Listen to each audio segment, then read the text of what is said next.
Greetings and salutations, Dota fans. It is I, Badger, back for some more League of Lads Season 8 playoff casting. I'm here tonight, joined by a very special guest. It is the two-time Lads champion, former StarCraft professional, former Odd Otters captain, and a man of many titles. It is Sasquatch. How are you tonight?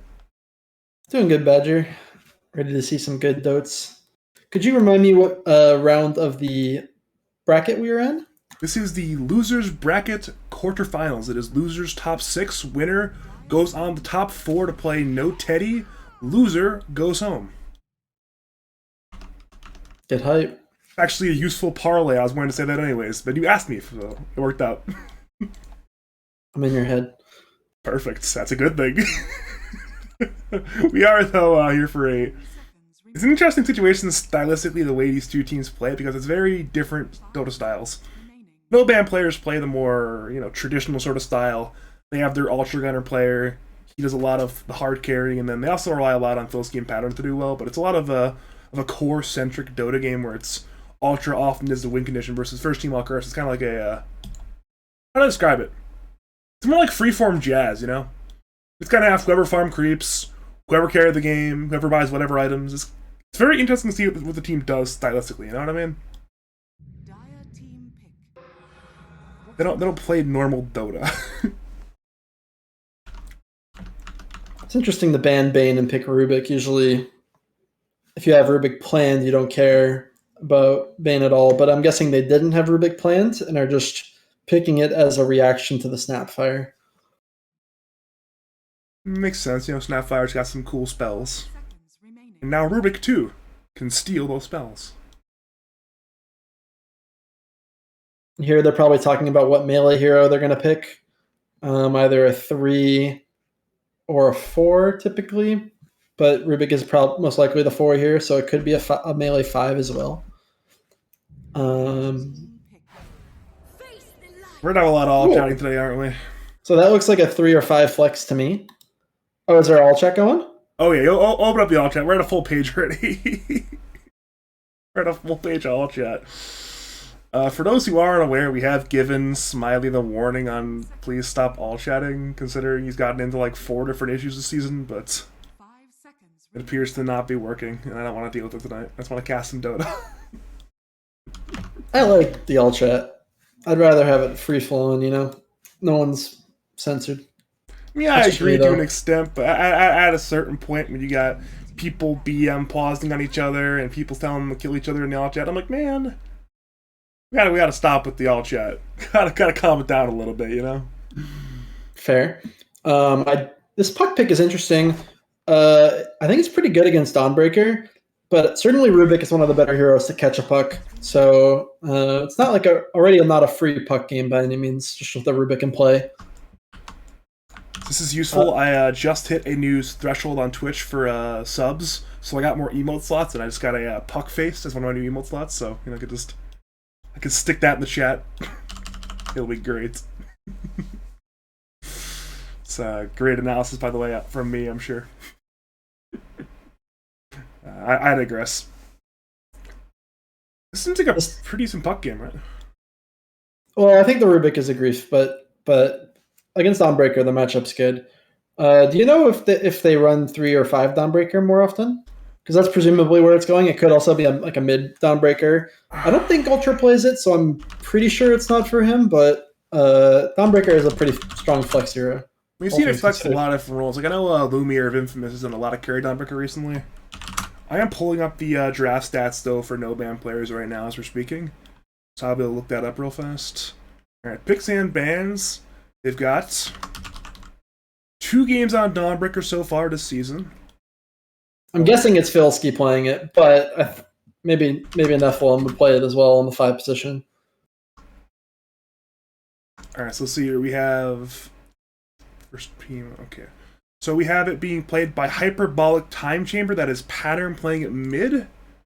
And then we've also got Hyperbolic Time Chamber, which is once again Pattern playing it. So they played it twice, it's been mid both times. Interesting. So that could mean that it's most likely mid, but they probably do have it as a planned flex in mind. Usually you don't just lock in your mid with that much confidence and make it not flex. it likely just has to be considered as a flex for them if they're willing to pick it this early and commit it to mid so often. And that is the power of a hero like Dawnbreaker, who just flexes so well. I mean, we know a lot of the pro players have been really on Monkey King Tiny recently, but Dawnbreaker has basically the exact same degree of flexibility, you know?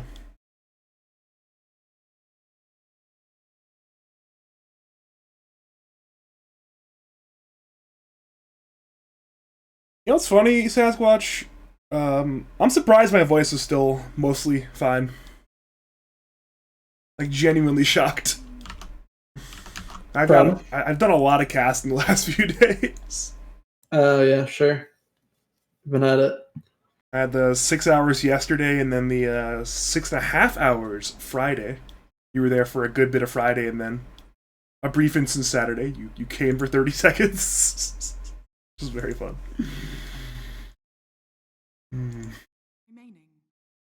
But luckily, you know, all is good. All voice is fine. Voice is ready to go for more, and we're just heading on to a second draft phase now. It's we have our answer. It's definitely not a Dawnbreaker 5 anymore.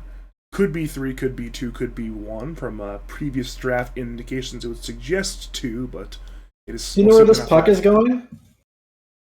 It's almost certainly mid. Breezy R likes playing puck, and puck has primarily played in the middle lane recently, so I would be shocked if it's not mid.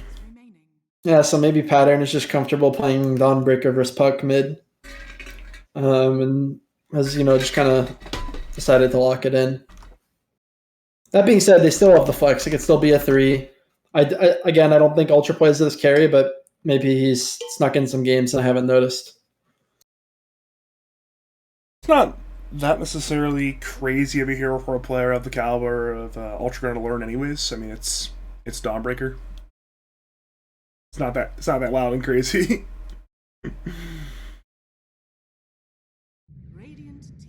I know we were talking pre-game, and you were pretty excited for a potential Ultra Gunner Sven. He was like, all right, we're going to see Ultra play some Sven, but alas, it was understandably banned out by one tech.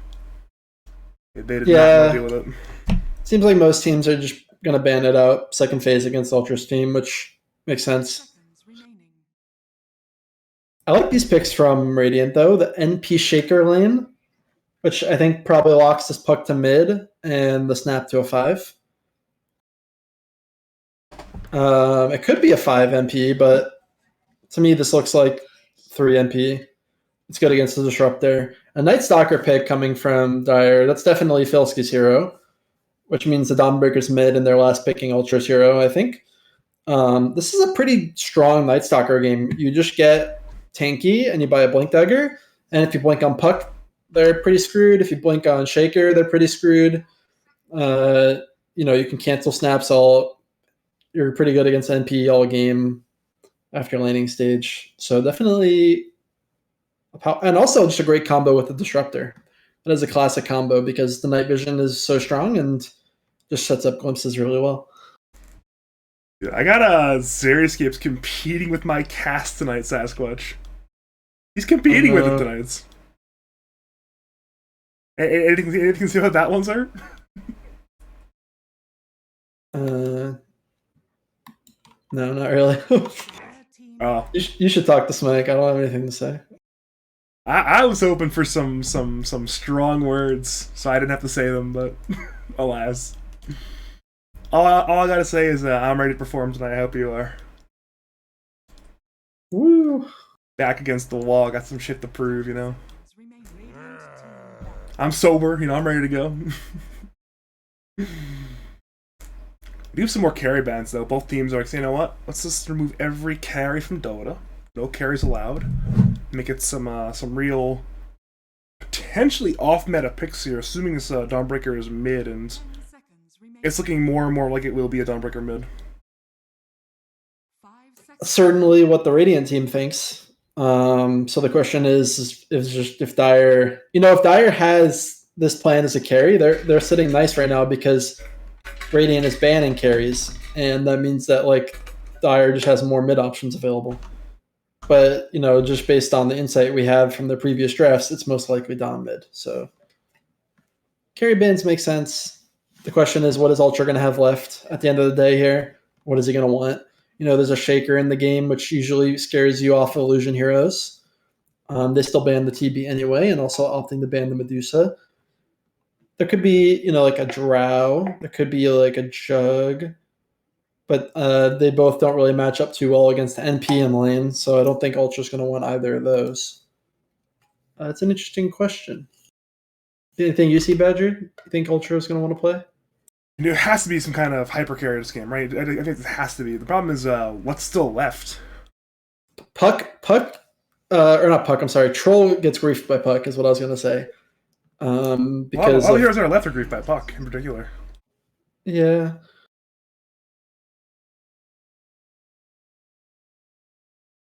I could see a Slark this game. If Ultra's feeling it. I really like that, actually, the more I think about it, because I don't see what any of these heroes really do against Slark this game. Like, Dark Pact actually solves literally every issue that the Radiant team presents. See what? I'm going to go look at Ultra's profile. What are your most recent games, sir?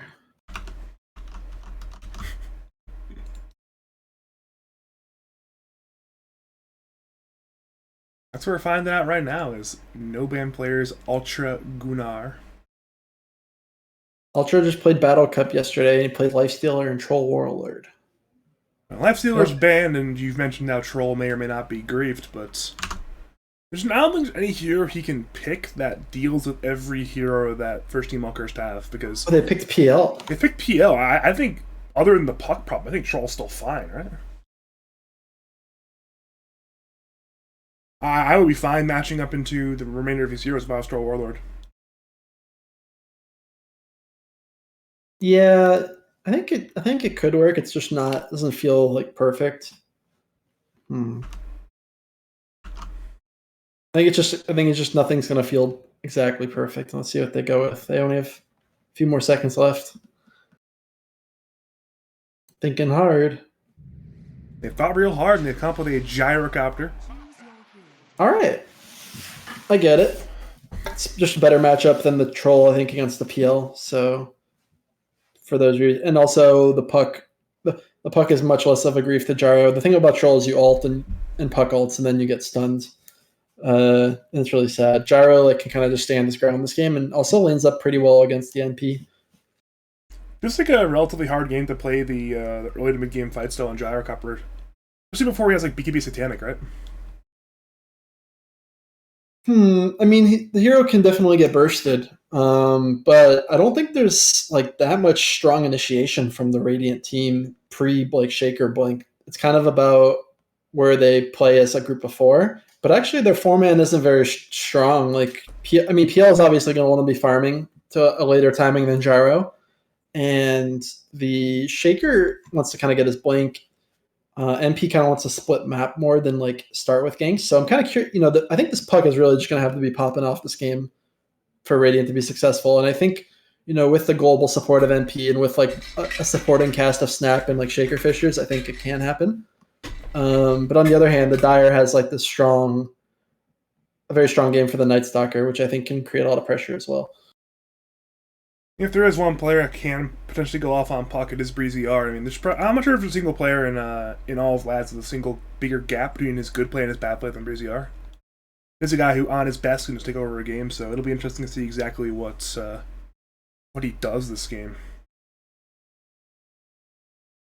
Apparently, first team all curse or surprise. It's a Dawnbreaker mid, even those teams only played Dawnbreaker mid, which is very interesting.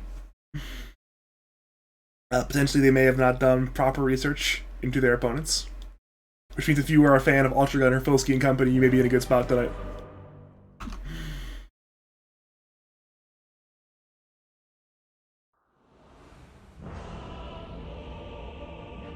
If you are just joining us, welcome to a good old-fashioned elimination best of 3 in the League of Lads playoffs. It is no banned players on the Dire. It is first team all cursed on the Radiant. My name is Badger. I'm joined by the one and only Sasquatch, and I think we are in for a real good time tonight. Smoke straight away from the Radiant. Love to see it. Curious what they're going to do with it. I guess, Breezy is running out with a ward. But they're not really grouped up to necessarily go kill somebody.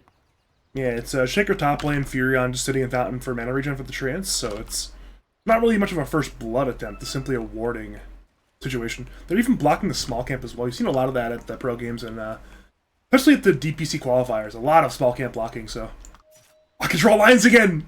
Yes! But it's going to be a high priority, I'm sure, for them to unblock it at some point. So you're saying you want me to draw lines all over your cast? So you can do. I'm just happy that I'm just happy that I could draw lines. You know, I remember all weekend it was like I'm trying to like draw lines around what I'm saying and Logical's saying or what you were saying. And it's like, man, I can't draw lines. And it's kind of instinct for me, right? And I'm like, wait a minute. I can draw lines. Apparently, you too can draw lines. It's like some kind of elementary school coloring book, you know? It's a lot of randomly associated lines right now. I actually know a really broken line trick, but I don't know if I want to grief this cast.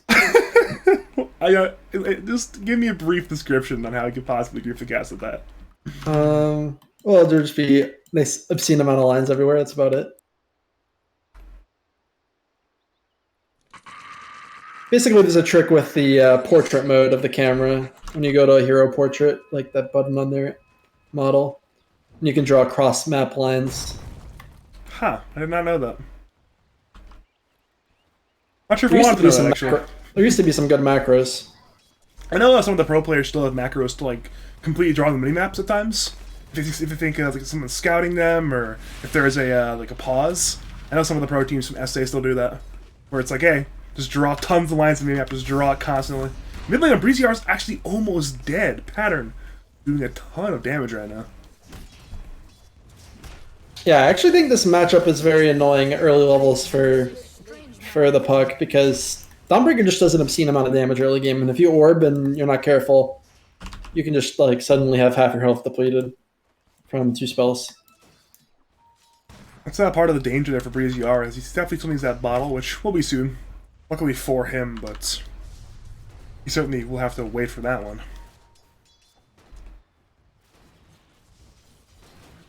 Dire opting for double centurying bottom, kind of interesting. There's just going to be no pulls, period, until a D-ward occurs. Jinx killing their own ward, kind of interesting. I think he was looking for a D-ward, and I'm not sure if they actually got one or not, but it is certainly what has happened here. It is now unblocked for a 2-minute pull, potentially. I believe, I don't think Mortal actually had a block on that, though. I think his block was only at the small camp, rather than at the large camp bottom. And now this camp is rewarded, so there's just going to be no pulling forever in this lane. It's just 2021 Dota for you, you know? It's just no pulling allowed if both supports truly are not interested in it, between the body blocking and, of course, in this case, the sentry blocking. Dude, Filski is having a good time. Look at Filski in his bottom lane right now. He's having a great time, right? Look at his lap. He's 11-4. His 4th eyes are so huge into here like PL, who is so level dependent. This is massive. Yeah, NS just has more armor than an agility hero, plus more, like insane base regen, and insane base damage. So PL just kind of can't trade.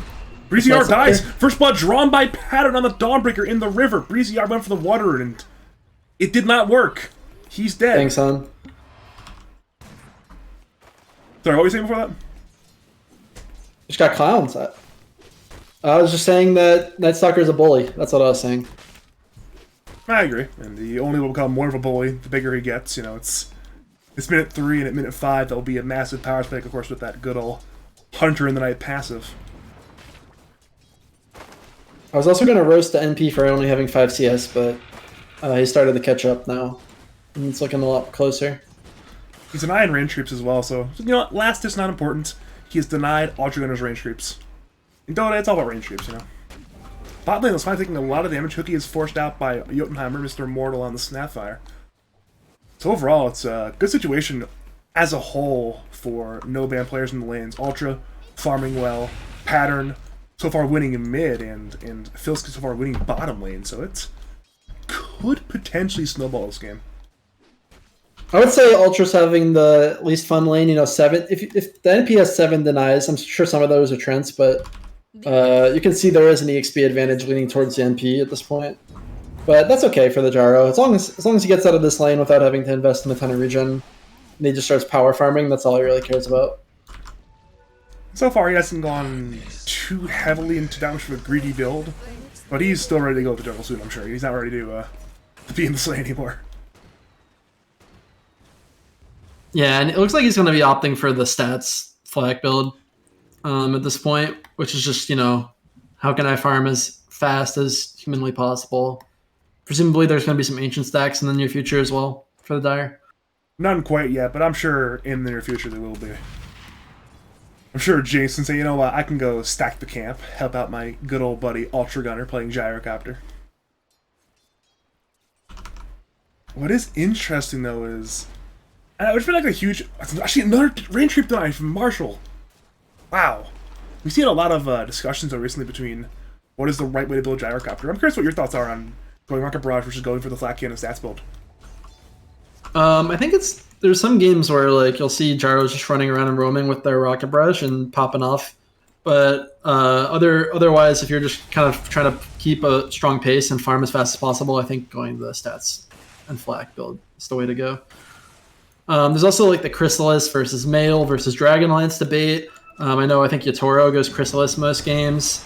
Personally, I found a lot of success with Mail, but yeah, there's a lot of like nuances to Gyro for sure. I think this game in particular, Mail makes a lot of sense given you're playing into the PL. Yep, a lot of times totally. you want to buy a PL, or buy against the PL anyways, so you might as well. Good word denied by Jinx in the bottom lane. I'm actually really impressed so far by both Jinx and Nephilim. I think the Dire has supports playing super well this game.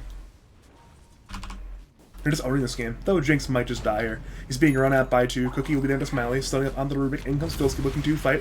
Scatterblast hits on both. Jinx is running now. Filsky turns in looking for Mortal. Mortal is low. Mortal will go down. Filsky ensures a kill. Meanwhile, mid lane, it's Pattern being gone on by 3. He will die to Breezy R's a right click, so ends up being a 1-for-1 trade, but Radiant pick up the mid kill, of course. That's very good for them. And Breezy R actually is going on to Jinx. He's jaunted in. Jinx is forced to TP.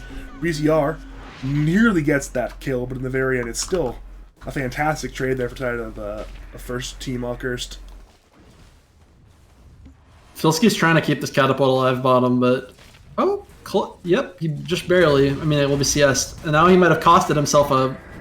F turn though with the good old Soul Guardian from Pattern. Dive under the tower. Smiley is low. The stun misses on the PL. Pattern still under that tower. Filsky hits. Skyboss is there on both now. They're turning with Ya onto Filsky, though Fissure's on cooldown for 6 seconds. In comes the hammer from Pattern. Pattern is trying to trade. Filsky actually dies to the Nature's Wrath from Marshall. Now it's Smiley engaging. Killing Pattern. Oh my god. Pattern's disaster. That was hilarious though. The NS comes back to try to get in a nuke and get the last hit, and then the Ob's vision gives the NP ult just enough, space to get the kill. Okay, I'm just gonna flame Filsky. If you have a stick there, my man, like you definitely have mana and like HP to kill them all there. That was such a close fight. If he just had his wand there, and he had a ton of gold, that definitely would have been the success for the Dire. And now he's they gonna make it Smiley anyways. They pop the Ascension. Smiley is very dead. So this is a very raucous bottom lane right now. Yeah. All chat is actually out of control today. Like this is just like an out of control NS position because they just don't have the damage to really kill him right now unless they maybe bring all their heroes.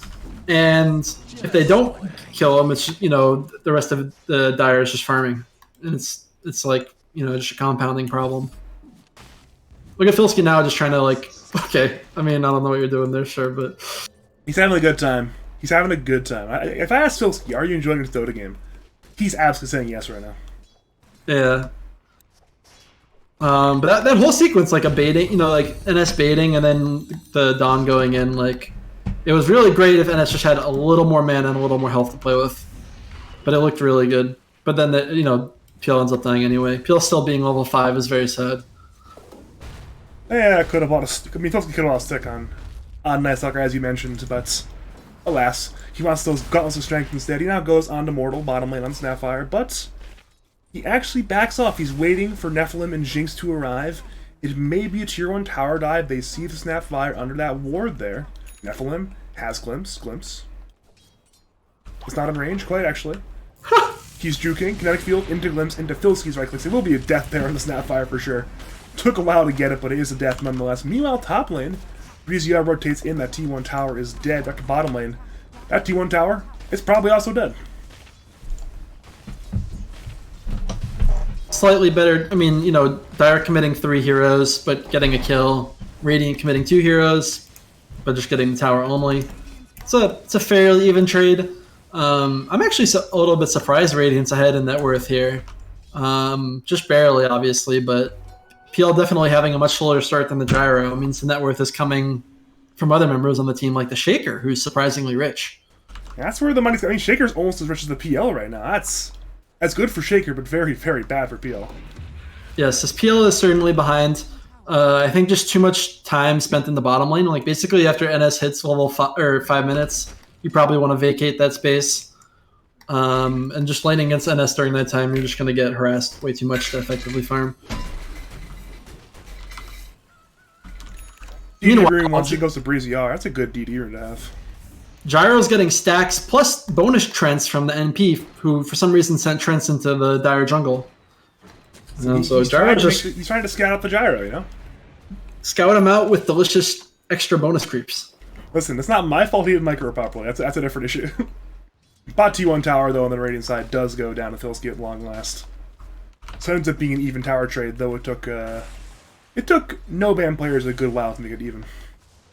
Yeah, and I think instead of, you know, this like 3-man presence bottom when no one's contesting, I would have opted to see Dire stacking more for their Gyro. You know, Pattern actually wasn't the one farming the Ancients, but presumably it would have just been, you know, like a value play for those camps to be stacked more this game, with Gyro and Dawnbreaker both being good jungle farmers.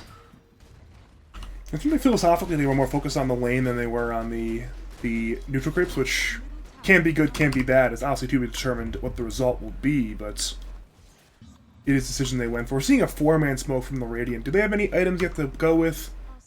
Not really. Well, they go anyways. Breezy R leads away. Has a 3-man coil, perhaps. It's a 3-man coil. Did he focus Nephilim? Nephilim is low. Zapping heals for Guardian. Nephilim still have kisses come in from Mortal, but not enough damage to kill. Meanwhile, in comes Pattern and Ultra Gunner. Sapphire easily goes down, and now Filski wants more. He's hunting. Sees Ya and Breezy R, but cannot commit to that one. So in the very end, it's simply a kill on support. Though, no ban players want more still. Into nighttime is always a little sus, but this puck is being a Chad, and Nephilim is on the run. I think he knows Breezy R is the alpha male right now. He needs to run away. Orban will be into a rift. Needs a few more right clicks, one more now to kill Nephilim, and Filski's letting him die. So you know what? I'm just going to accept his death. Bonus kill? Jinx. That's a bonus kill indeed, and then I have the Filski under the tier 2 tower, but with Coil being on cooldown, there's no third bonus kill. Is that a little bit cautious, like overcautious there from no ban players, or should they have run there? I think initially they were, you know, after just losing the snap, it wasn't even that bad considering the circumstance of NS using his ult. But you know, just turning around and chasing makes it even better for them, and they kind of just, you know, I think Dire maybe had an opportunity to stand their ground if they dewarded the hill ward, the cliff ward, to the right of Radiant's mid tower. But because of that, Puck had the confidence to just go up the hill, and he saw the low HP disruptor, and the rest is history. Yeah, it's good 2 kills there for Breezy R. He's up to now 3-1. He's recovered from feeding First Blood. He has not died since, and we've seen both halves of the Breezy R conundrum already. It's the feeding and it's the killing already. Yeah, and this PL is starting to kind of catch up now, like finally finishing. It looks like he's actually going to skip the Yasha and opt to go straight for the Fusel, just based on him not buying the recipe. I think that is the correct play. The question is, you know, if he's still going to be able to scale effectively against this Gyro, who is significantly ahead at this point. Yeah, PL is trying to limp into like pasta number 5 in net worth soon, while Gyrocopter is number 1 and extending that lead the more time goes on. Though, if he dies to a gank, that might change. It's Breezy R, Ya, and Jotunheimer, Mortal, looking for a gank. But Ultra Gunner, it's a 6th sense. He's sitting under a tier 2 tower. He's not even moving. He's waiting. See, they all are. They're all sitting in our towers. Jinx is in our tower. We're seeing Nephilim not even move at the secret shop. They expect some kind of play right now. It's not a huge hit of play there from them. Yeah, Nephilim getting... Oh, no, Nephilim killed the ancient stack. Oh. Alright, so the ancients didn't spawn, but it's okay. It's very unfortunate. Good heads up to D-Ward. I was just a second too late on the reviving ancients. Is this puck dead? There's glimpse into Static Storm, though a bit more damage. In come Kisses from Mortal are trying to turn. Breezy-R low, Breezy-R dead. There's a trade for Nephilim. Now in comes Marshall. Cheap being, but Ultra Gunner and Filsky are hitting. Furion goes down, now Dire. They will look for more. Nephilim swap back into the fight. In comes the stolen Mortimer's Kisses, looking to kill Snapfire herself. Snapfire is low, and the stolen Mortimer's Kisses almost do it. Filsky ends up securing that kill. It's a 3-for-1 plus a buyback on Nephilim, but that T1 tower may be Dire's next target now. Puck kind of just playing with fire, gets punished by the Disruptor. NP TP'd in a little aggressively and subsequently just got mauled by a bunch of heroes. And Shaker still doesn't have Blink, so it's just a little bit of an unfortunate timing for the Radiant. And now it's going to be nighttime, which is peak Night Stalker gameplay. Seeing Rubik being gone on right now, he'll pick Paul, but that might not work. Rubik, she's still alive. Filsky, Nephilim, they're both turning. Marshall the target. Marshall will go down, and now it's Ultra Gunner who heads to the Tier 1 tower. That is likely a free tower, but after this team fight, at long last will have that Blink on Shaker, which... I feel bad for his farm, because he was like 2.5k net worth, I think like 5.5 minutes ago. And he's barely moved since. Yeah, there hasn't been too much of an opportunity. Lots of little skirmishes going on here. Yeah, they're engaging the Radiant jungle. Puck once again dead, and well, now Filsky heads for more after they kill there on Breezy on another one on Mortal. The T1 tower dies mid lane. She's denied by on the Earthshaker, but Mortal is going back into Nephilim. The Nature's Wrath ends up killing Nephilim, but it will be a trade for the Snapfire. Snapfire goes down. 11 kills now for no banned players, and they're seeing tips in the hall chat from Filsky. This is a very strong Night Stalker game, and poor Puck is not prepared to escape from the silence right now. Like, there's really nothing the hero can do except just try to outlive the duration. There's possibly buy items to deal with that, but that is not the direction Breezy-R is going. It's Switchblade into Blink, neither which really deal with that silence. But even then, you think about Puck, right? Puck really struggles with undispellable AoE silences, and Dire have 2 of them. Indeed. So maybe he just has to buy like a BKB or something, which has to be bad, right? I mean, yeah, if you need it, you need it. That's kind of the way the game works, I guess. And Smiley looks like he needs once something. again, it's the stolen Mortimer's Kisses plus the damage of Filsky. Filsky, he's wicked sick. He's out of control right now. That man is an absolute menace to the Radiant team, and they really cannot deal with the Chad himself. The blue man just now even taking that top tier 1 tower even.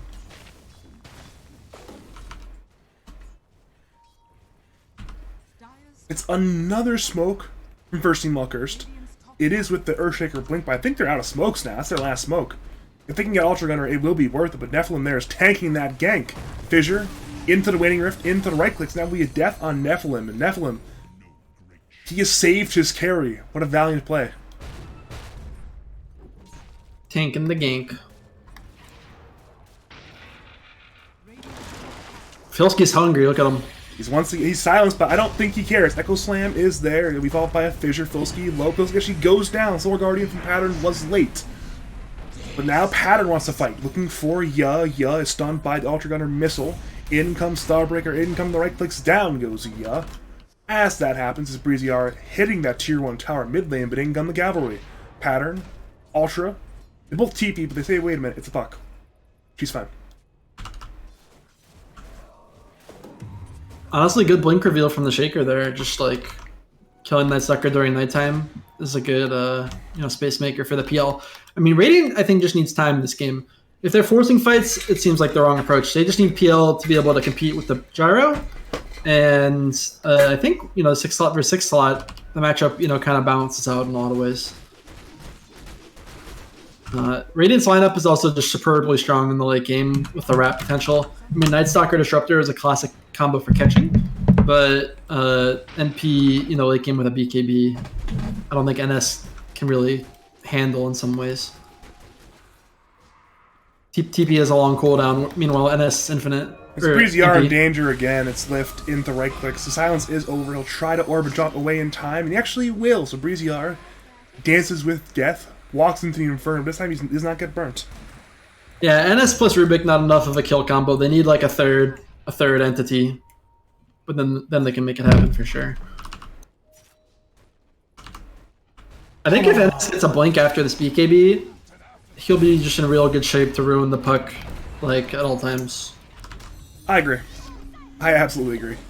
Speaking of puck, puck is going to be silenced here. It's Breezy R caught in Static Storm, and Breezy R is dead. Phase shift is stolen by Jinx, whatever that means, but it is still a death there on that puck. I think the puck is just effing with the Disruptor too much, you know what I mean? Like, the Disruptor can grief you real bad, and Disruptor's like a honey badger or something. If you mess with it, it just, like, goes crazy. So you just get... Anytime you, like, disturb a Disruptor player, like, doing their own thing, they'll just ult you and put a field around you, like, 100%. So maybe you should not have been in a Disruptor's personal space then, you know? Yeah, like, if you try to go on a Disruptor, they're just gonna do it. So you have to play around that at all times. And puck just getting trapped and then NS follow-ups too much. This is interesting. I remember a lot of people are lamenting the death of Fey Grenade with the recent neutral items rebalancing, but despite that, Oliver Gunner still has Fey Grenade right now. He's ready to use some Fey Grenade right now.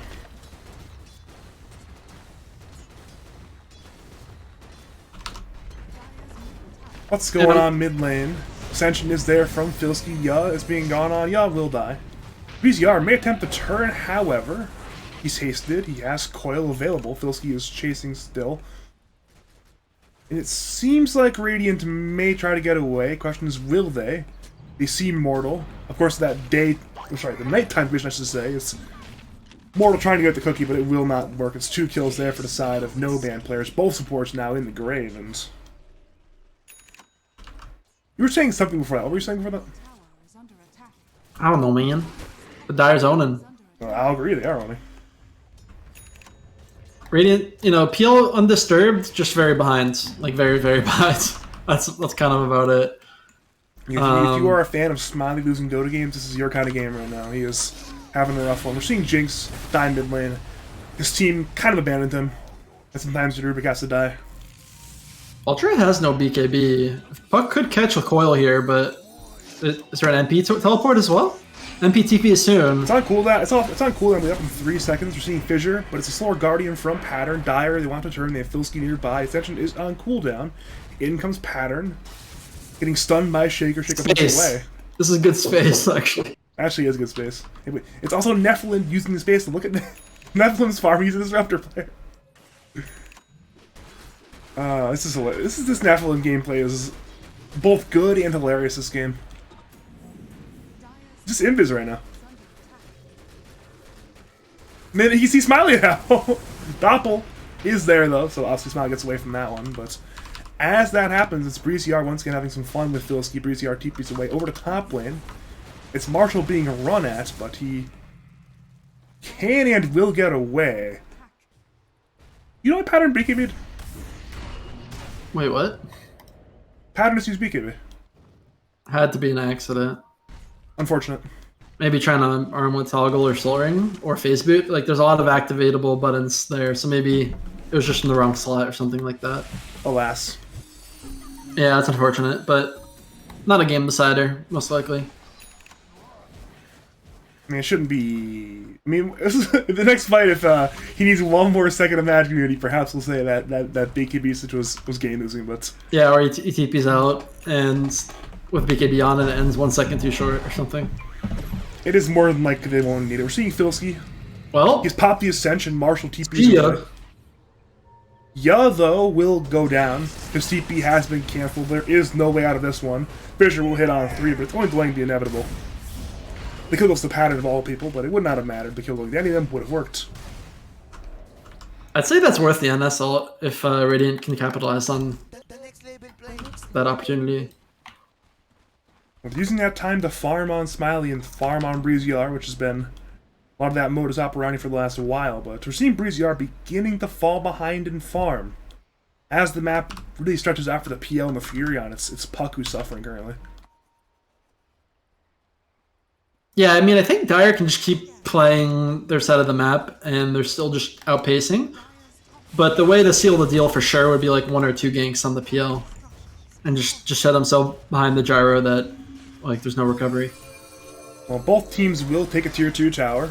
Both will lose their safe lane tier 2 tower at that. Breezyar, though, is fighting into 3. Jinx steals orb, gets away. Breezyar dives. This might not work out for Breezyar. Jinx will die, but there's no way he escapes here, right? There's no way he escapes That's crazy. That was good. That was funny. I think he was more dead if he didn't get glimpsed, but the glimpse makes it so he could actually get a nice blink out and get really far away from the Dire heroes. He actually escaped there.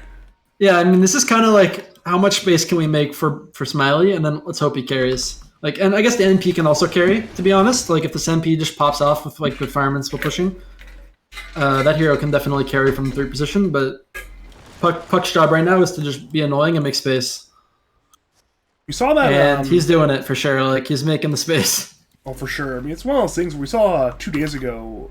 Journey's Furion almost carried Nebula to beating Legalized Potom in the open qualifiers, and it was nearly a massive upset on the back of Journey, but it simply did not work. It was a 56-minute loss for our boys in Nebula in a match against an eventual close qualifier team.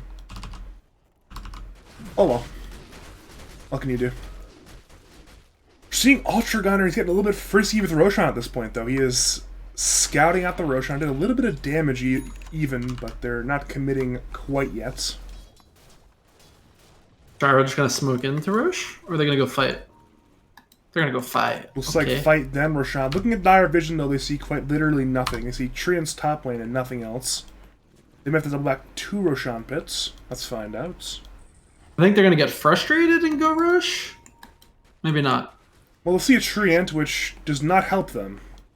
If Marshall's paying perfect attention, he actually would know they're smoked from the trees being stuttered there, but that's unrealistic for most. Is Smoke gonna break on the Shaker? Is he gonna ult? Is Zenas gonna ult? Well, it's a TP. Is there an arc cancel? Glimpse is there in time. Yeah. Oh. He's back into the fire. He will get run at by many heroes. Meanwhile, it's actually a blink away. Space. He's running. He's inevitably going to die here eventually, but as that happens, his pattern being going on bottom lane. BKB's TP's in time, gets away. Back to Shaker. Yeah, Shaker's dead for sure, but saw multiple fights there. Shaker goes down. Pattern gets away, but I'm sure you know who's the winner of that team fight? Dire should rush here. Oh, that's their plan. I was gonna say Roshan's the winner of the team fight, but well, he's still dead. He's still going to die. Can you fake grenade Roche? Huh? Probably. I don't see why he wouldn't be able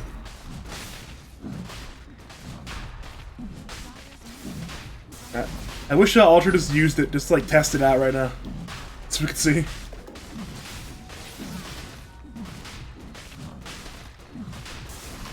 This is going to be uncontested, which means... I mean, I don't know if Dire's going to go for high ground, but they might try to go for, like, a starve Radiant out of the map kind of play after this.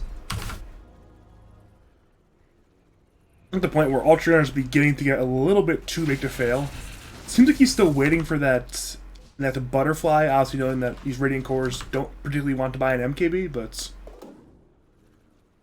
Maybe that means Dire waiting on a second Roshan then? What is Dire waiting on to perhaps go for barracks here?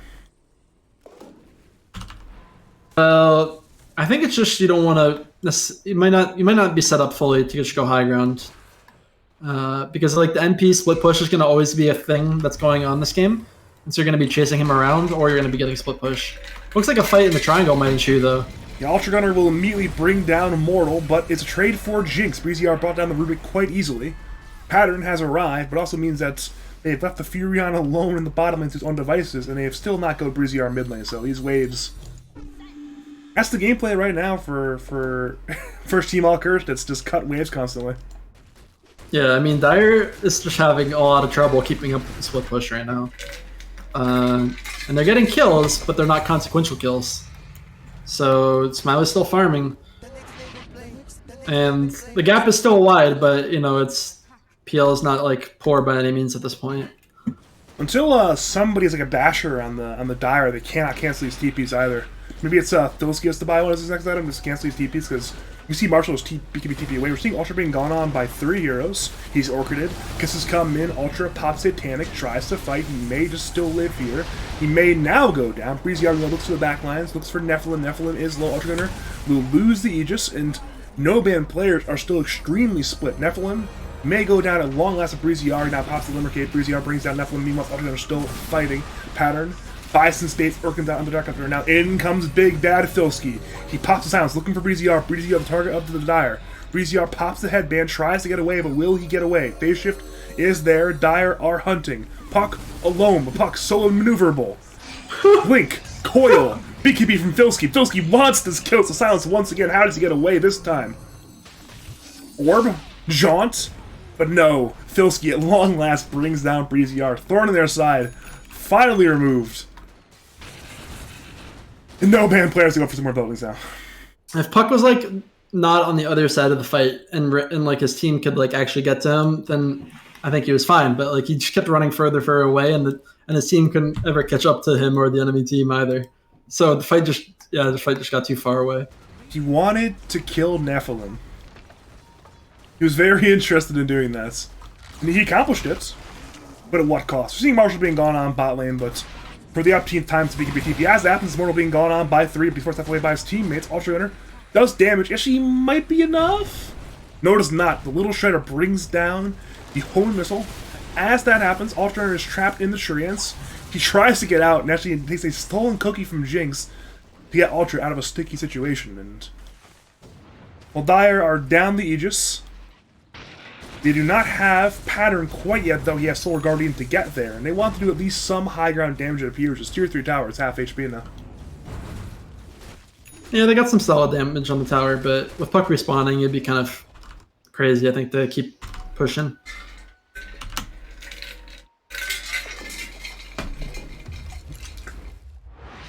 Apparently they're not crazy enough to go for that one. They're saying, you know what? No Aegis. We will split the lanes, we'll play it slow. We're fine doing that. MP going Shadowblade, going for the Silver Hitch. It's a strong item, but you know, I'm curious about his teamfight impact with this kind of like split push build. I was kind of hoping to see like an AC or more like team fight, man fighting oriented items. I thought he had AC. Like he had AC in his quick buy earlier. That's why I thought he was going for it, but apparently not. We're seeing Breezy R being gone on. The jaunt brings Puck away for now, but in comes Filski with all of the abilities. Static Storm is there, but Puck has dodged it with Phase Shift, so there's no glimpse in the Static Storm play. We're seeing Mortal being gone on, Fisher's there, stolen on the 2. Breezy R at long last goes down. Now Dire head for Mortal. Mortal gets destroyed by Filski. But what waves do they have? The answer is none. Absolutely zero. They're just farming Puck kills, but they're gonna have to push mid all the way through again. You know, eventually, if this keeps continuing, they'll have enough damage to destroy the buildings. Backdoor or not, but we're not at that point anywhere close to that. They need the leveler. We got still 5 minutes until that's even a possibility. How many tier for neutrals are there? Like 15 now? It's like a 1 in 3 chance then? Don't ask me these questions. Good point, actually. That's something that the numbers like have been changed in Dota so many times, and I've been playing for so long that I just like have feel on things. I don't have like any stat numbers in my head or anything like that. I have the exact same problem. I was hoping you would know, but I probably should have realized that no sane man knows these things at this point. Bane better have the same all stats. That's all I care about. So I just want Animage to have more strength gain. You know, that's all I want in my life is AM to have at least 2 strength gain. AM isn't like borderline close to being broken though. I'll tell you. Like if he gets another buff, the way that hero like spawns illusions when he blinks and stuff is like so ridiculous. I've been waiting like 7 years for AM to be good again, man. Don't take this from me. It's been so long, Sasquatch. The last time AM was good, I was good. That's how long it's been. So never. Ha. You hater. We're seeing a Smiley though. Look for a lance on Jinx. Did not work. You gotta wait for the blinking time. We're seeing Marshall meanwhile go on Jinx. Jinx is dead. We're seeing Breezy R attempt something. He's now glimpsed back into the Radiant team. Pattern is there though, actually in a 1v5. Tried to help out Jinx. It is not working. Tried to bring down Jesus. Marshall. Still alive. Pattern's so strong. They're all scared of him. Pattern is so strong. My. He's a raid boss. He's just doing damage. He keeps lifesteal. He goes on the Mortal. Mortal's dash. Mortal is dead. Meanwhile, it's BZR being gone on by 2. Filsky is chasing. Filsky really wants this kill. But the glimpse from Nephilim. Is there another jaunt time? No, the bash! The bash! No, the jaunt! Woo! Okay, BZR. Wait, never mind. Oh, I thought Pattern almost had him there. He did not get him. He gets away on the puck. That's... These are wild fights right now. They're wild, wild fights. This is not a fun puck game, I gotta say. Like, you're just constantly getting griefed. It's like, alright, glimpse, static storm, Mudsucker silence, instant lift, bunch of stuns. Like, alright, just dodge all of it. Suppose he probably knew this was coming, though, given he picked it at 8. Nephilim's being gone on by 2. Fisher's there on the Filsky as well. Down goes Nephilim. Now Ultra Gunner. Is trapped in the trees. Quill's there on 2. BZR wants to keep both Gyro and Filsky in the area. Kisses are dropped by Mortal, allowing Radiant to run away. And they will run away. Now BZR blinks into 4 heroes alone. He wants to kill on Jinx. BZR draws, but it's a bash from Pattern. BZR a little bit too cheeky this time. He goes down there in a very high risk, low reward play. It's like so much easier for Dire to find kills than Radiant. Like, Radiant to like kill anybody now, the strength heroes are just so strong, like thick, and the Gyro, who isn't a strength hero, is just like incredibly farmed and tanky. So to like kill any of them requires like an immense coordination from multiple heroes. Meanwhile, Dire can just like run at people with Night Stalker and disrupt there. And if they find anyone, like the Dawnbreaker can just TP in, and they're dead. So. Well, at long last, they found a high ground siege. It is the mid T3 completely dead this time. Ultra wants melee racks. We're seeing the bot and the top waves coming into the Dire base slightly, but no band players do not care. They have Nephilim and Pattern on it. The glyph has ended. Ultra is still hitting. His base is still alive for now. Orchid is there on Ultra. Ultra has BKB and Satanic. Satanic is popped. In comes Filsky going at the Marshall. Marshall pops the invis. Marshall gets away. Ultra, meanwhile, has to run away. Has low mana, but they've gotten their objective. Minrax, they are in the grave. They have been demolished. It's very hard to start on the Dire team now because they all have 3,000 HP. It's like, who do you go on to burst, you know? And the answer is, I don't know. The answer is Disruptor and Rubik. Yep, and the puck is pretty good at isolating them, but that still just leaves you know, you're going after their backline, who's protecting yours kind of situation. Well, we're seeing a 4-man smoke out from the side of first team all cursed, but it's not going too well quite yet. They found Filsky at long last. Filsky's trying to stir him, but Filsky has BKB on cooldown. Pattern heals, but it's not enough in time. Filsky low. Filsky dead to Marshall's Orchid. Now it's Marshall on the run. Ultra engaging 3 CRs during the back lines. Lift comes out onto the puck. Now second room is there with the puck as well, but incoming this is from Mortal. They're turning at the Dire. Dire on the run. Pattern's TPing away. Nice box into the fight. Pattern TPs. Jinx dies, but now it's Ultra Runner who may be dead. He is completely isolated. He's being run at. Nephilim now is dead. Now it's the illusions hitting Ultra. Ultra has Filsky with him, but can he get away? BZR blinks into his death immediately. Marshall, once again, is invis, has to run away. And with the buyback on Filsky, they've turned the fight around. So they found Filsky alone and did manage to kill him, which is great. And then they were able to kill the backline, but you know, killing the cores is still pretty difficult. Gyro Satanic, though, definitely was needed at the end there to save him. Otherwise, they potentially could have bursted him. You mentioned, Poor Puck, though. You mentioned how Dire won a leveler, and look at Filsky sound for his good old buddy. It is a leveler. Not sure where it went, but it's somewhere. Yeah, maybe Gyro won't opt to equip it right away, but definitely get the backpack for later. Didn't they? Okay, they grab it. Never mind. I feel like the best case scenario for Radiant to fight, though, that last fight. And it still did not work out that well. Maybe if they kill Filsky again in the near future, that's their play.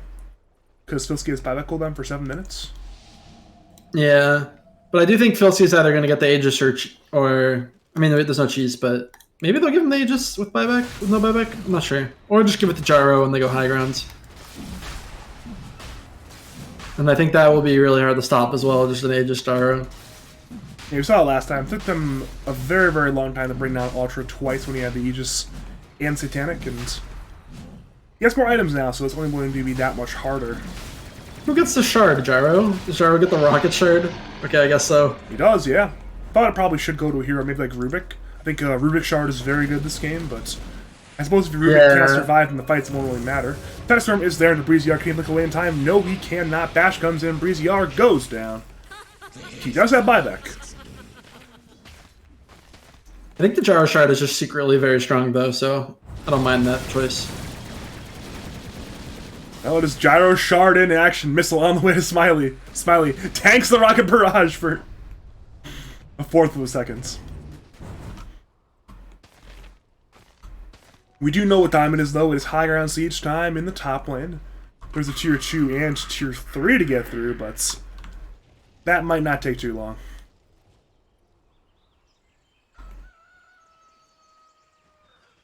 Wait, big play from Shaker, never mind. Dire having the wave again.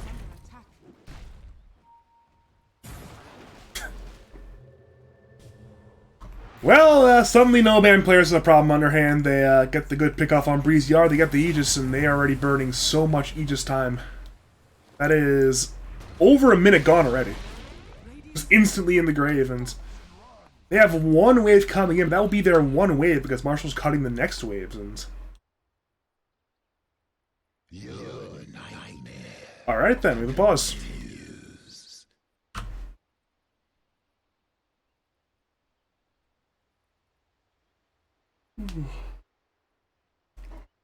If you had to guess who would have no deaths this game, you'd probably say Ultra Gunner, right? I would. You would have been correct. He's 3-0-8 right now. It's a pretty chill game. I think the most nerve-wracking part was when he was sieging and then lost his Aegis, but other than that, it's been chilling. He's still playing a very conservative game, except for the few times where he needs to make a decisive play, and those few times he has made a decisive play, so it's just very carry play from Ultra Gunner this game. Which is about what you'd expect from Ultra Gunner, but it is still good to see.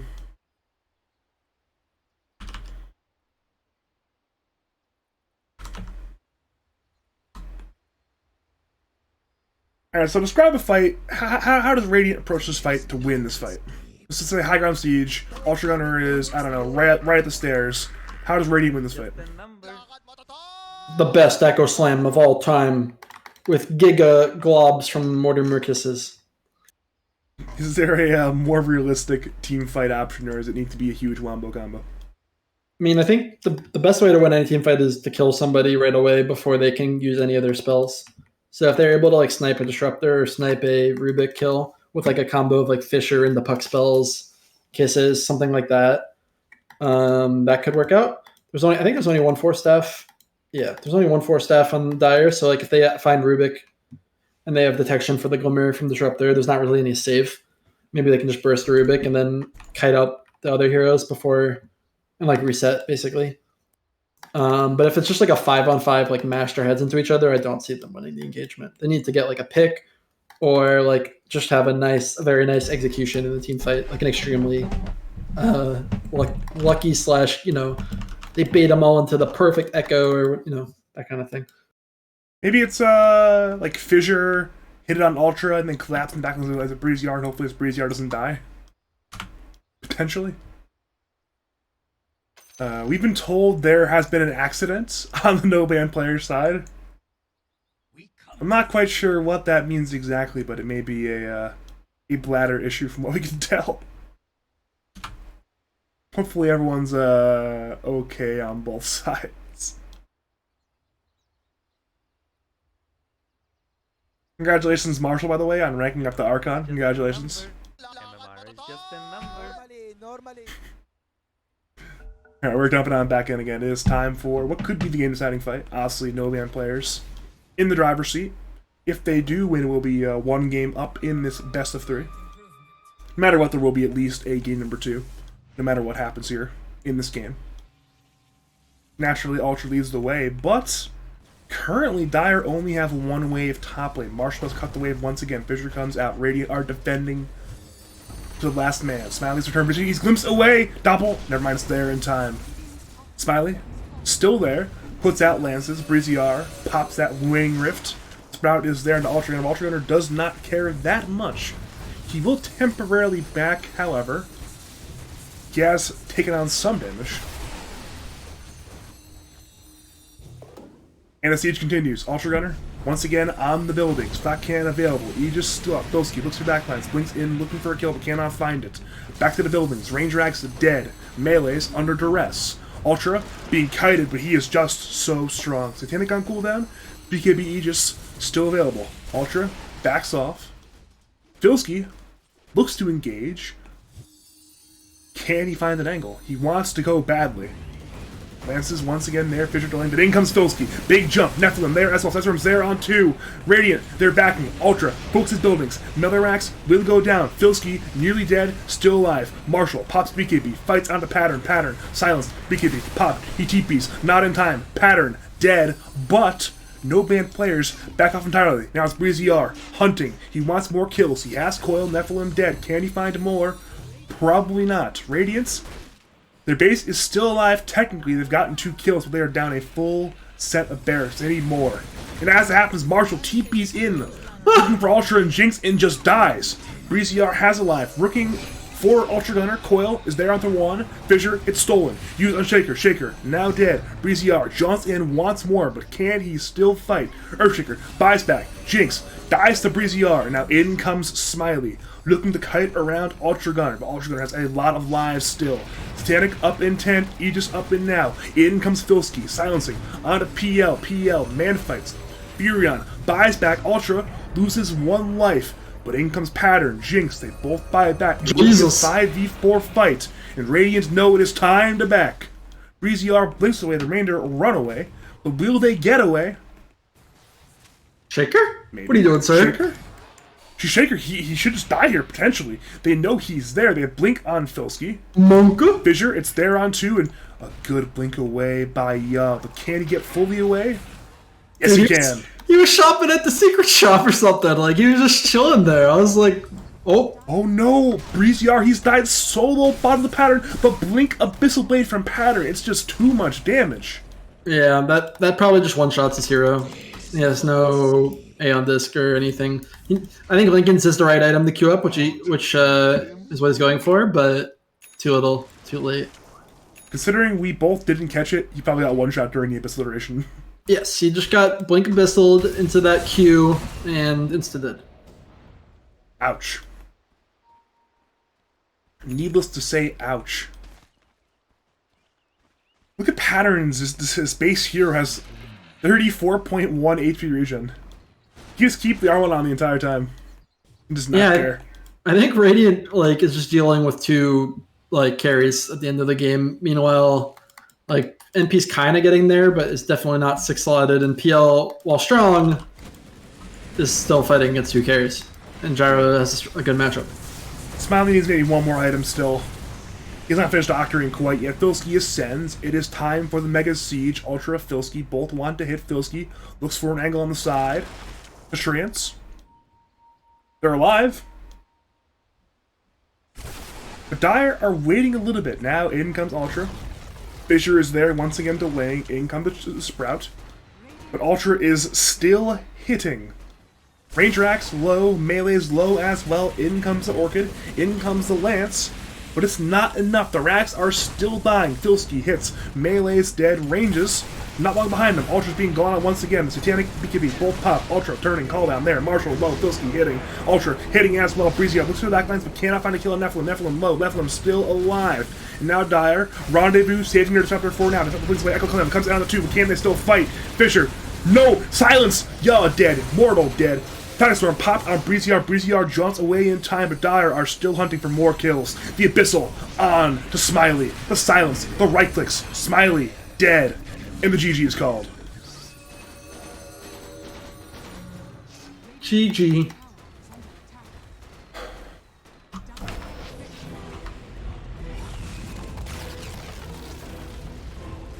was a great game from no ban players. I thought they played super well. They were in control most entire game. They were just getting split pushed really hard, so they couldn't do much about ending it or anything. But they were just, running around killing people, farming the map. I feel like a lot of the problems for the first team all cursed come back to laning phase. I feel like their lanes just went probably too badly. Is that probably an accurate assessment, or is this the wrong assessment of that game? Certainly, the solo kills from Dawnbreaker mid set her off to a good game.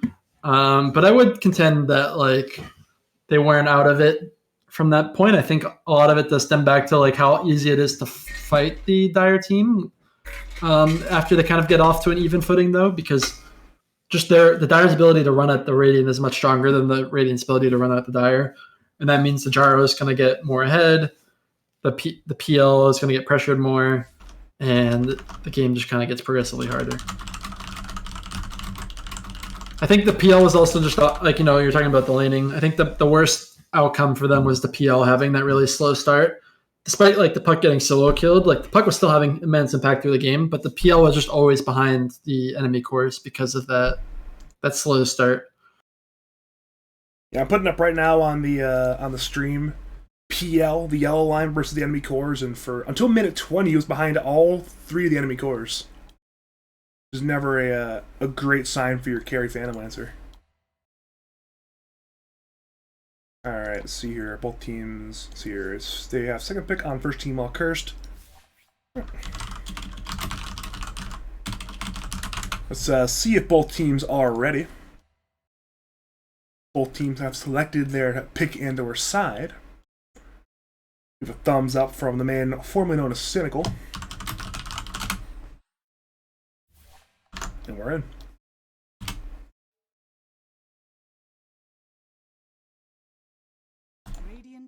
Just gonna grab a drink. I'll be back in 30 seconds. I will see you in about that long. Words. Ay.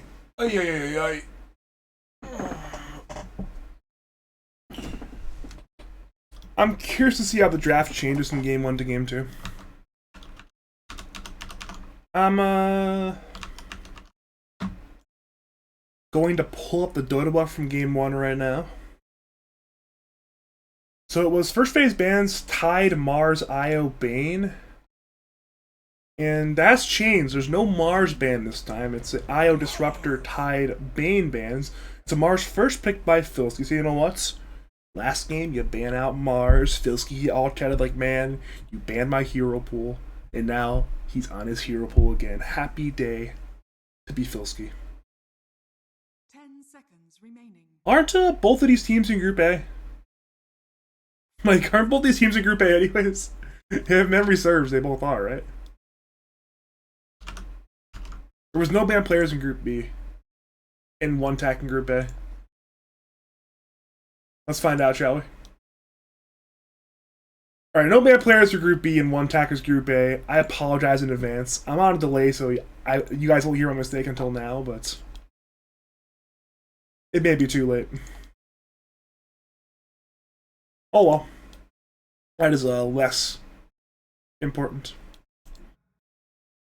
First phase, a lot of heroes that are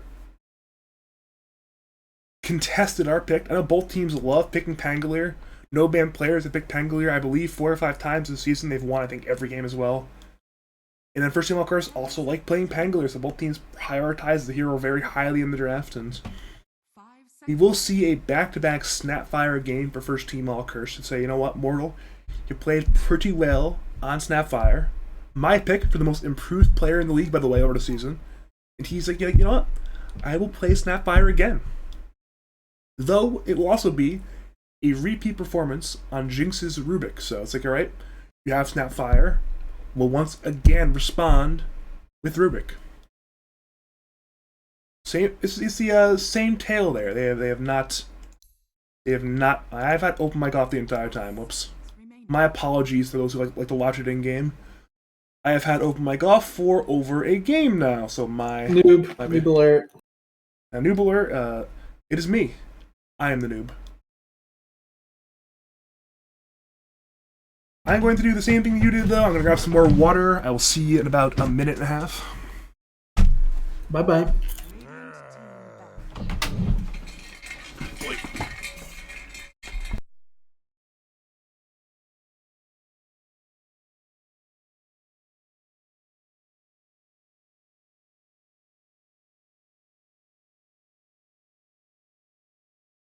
10 seconds remaining. 5 seconds remaining.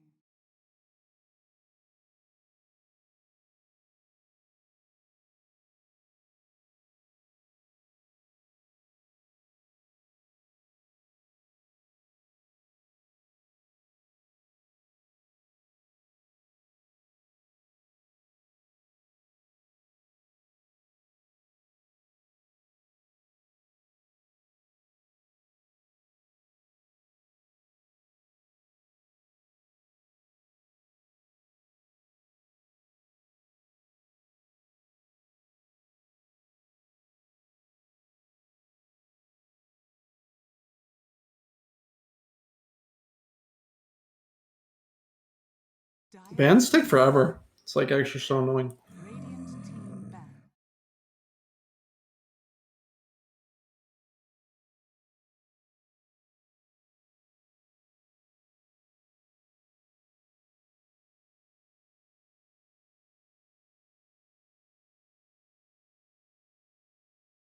Ten seconds remaining. 5 seconds remaining.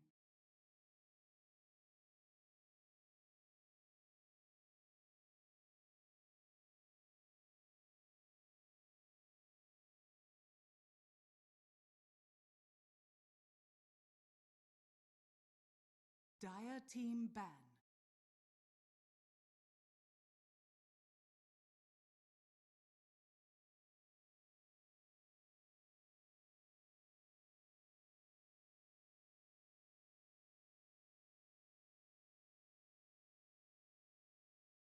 Ten seconds remaining. 5 seconds remaining.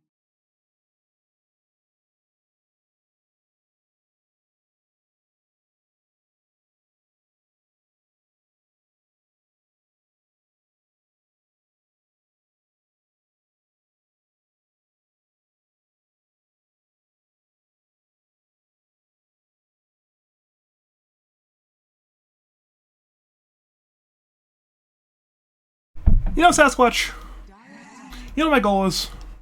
What's up? I want to cast DPC. Really badly. Hell yeah, brother. You know what's going to happen to Tier 2 NA DPC this season, right? It's a shame you're going to find the new partner because your other one is not available. 5 seconds. What do you mean? I don't know. Oh, yeah. Or maybe I do know. There's a Shadow Demon in this game. Let's Shadow Demon.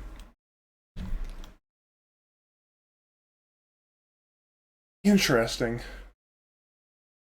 Why Shadow Demon?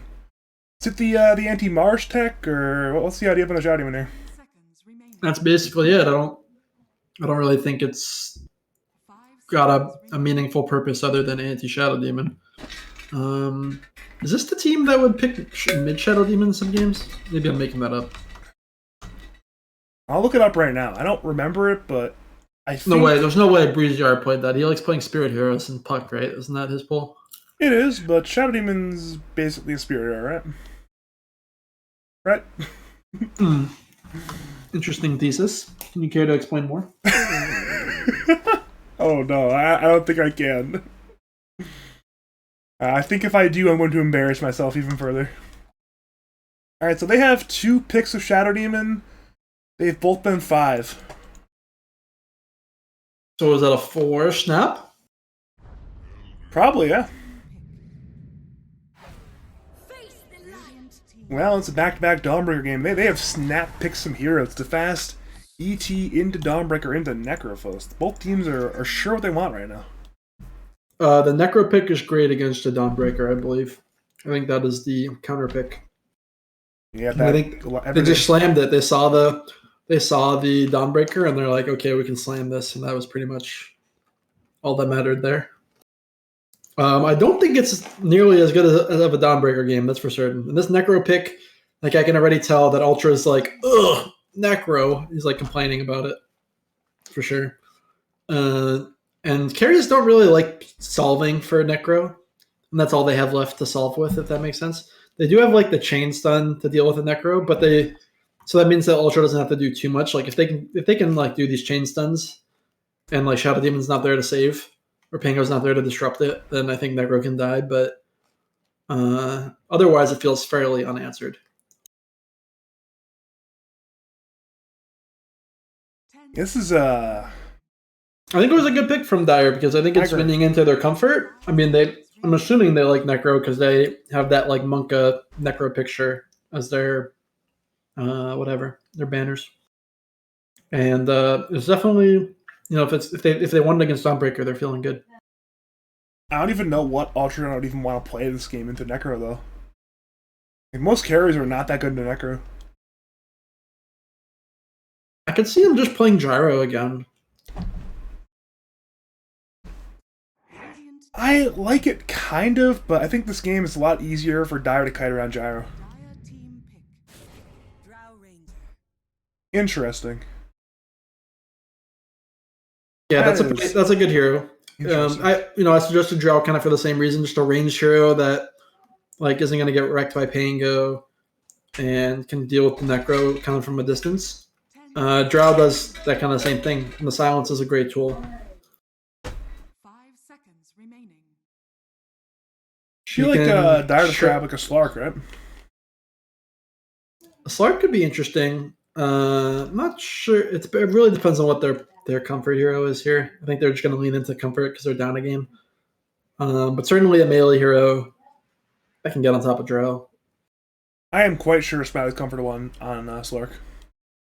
That's a classic Smiley hero. Back when Funny Zone was making top 4s at Lads, Smiley would be playing a lot of Slark. All right, let's see it then. I'm down. They have time to figure it out. I mean, they have 30 seconds. Maybe they're a little bit wary of because of the Titan, but they do it anyways, They go for the Slark. Something I noticed, a lot less all chat this game than last game. Last game, a lot of all chat in the drafting phase, a lot of banter back and forth, but it's been radio silence this game. There's nothing. It's all serious now. As soon as Dire starts winning, if the game is like 95% in their favor, but it's not over yet, it'll come out, I'm sure.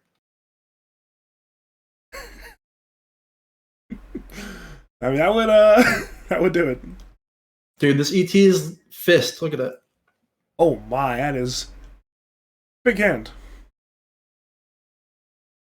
And back in my day, it was like a staple gun or a briefcase. Now it's the massive fist.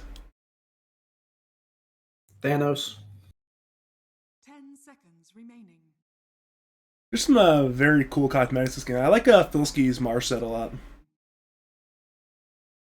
That's a very cool Mars set. Looking at the actual drafts, though, I think I actually like first Team All Curse draft better. What's your thoughts here? I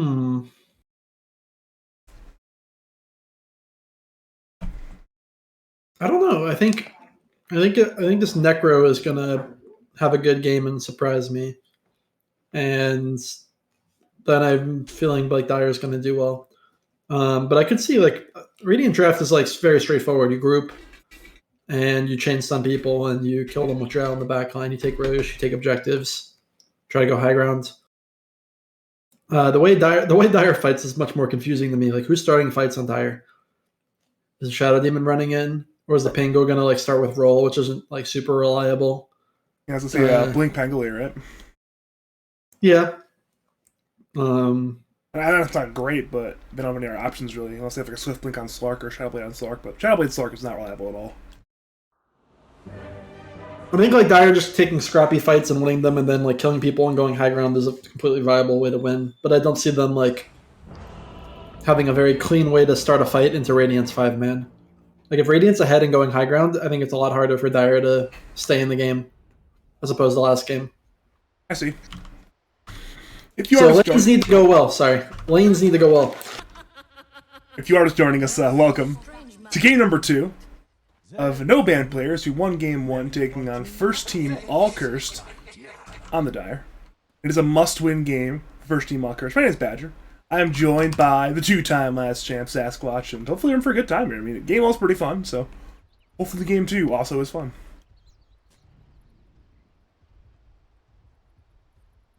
Ooh, look at Nephilim. Nephilim's adapting. That's an incredibly minor play, but that's just... Look at that. Look at him stand there, breaking that smoke. That's great. That's great 5 play right there from Nephilim. Another triumph.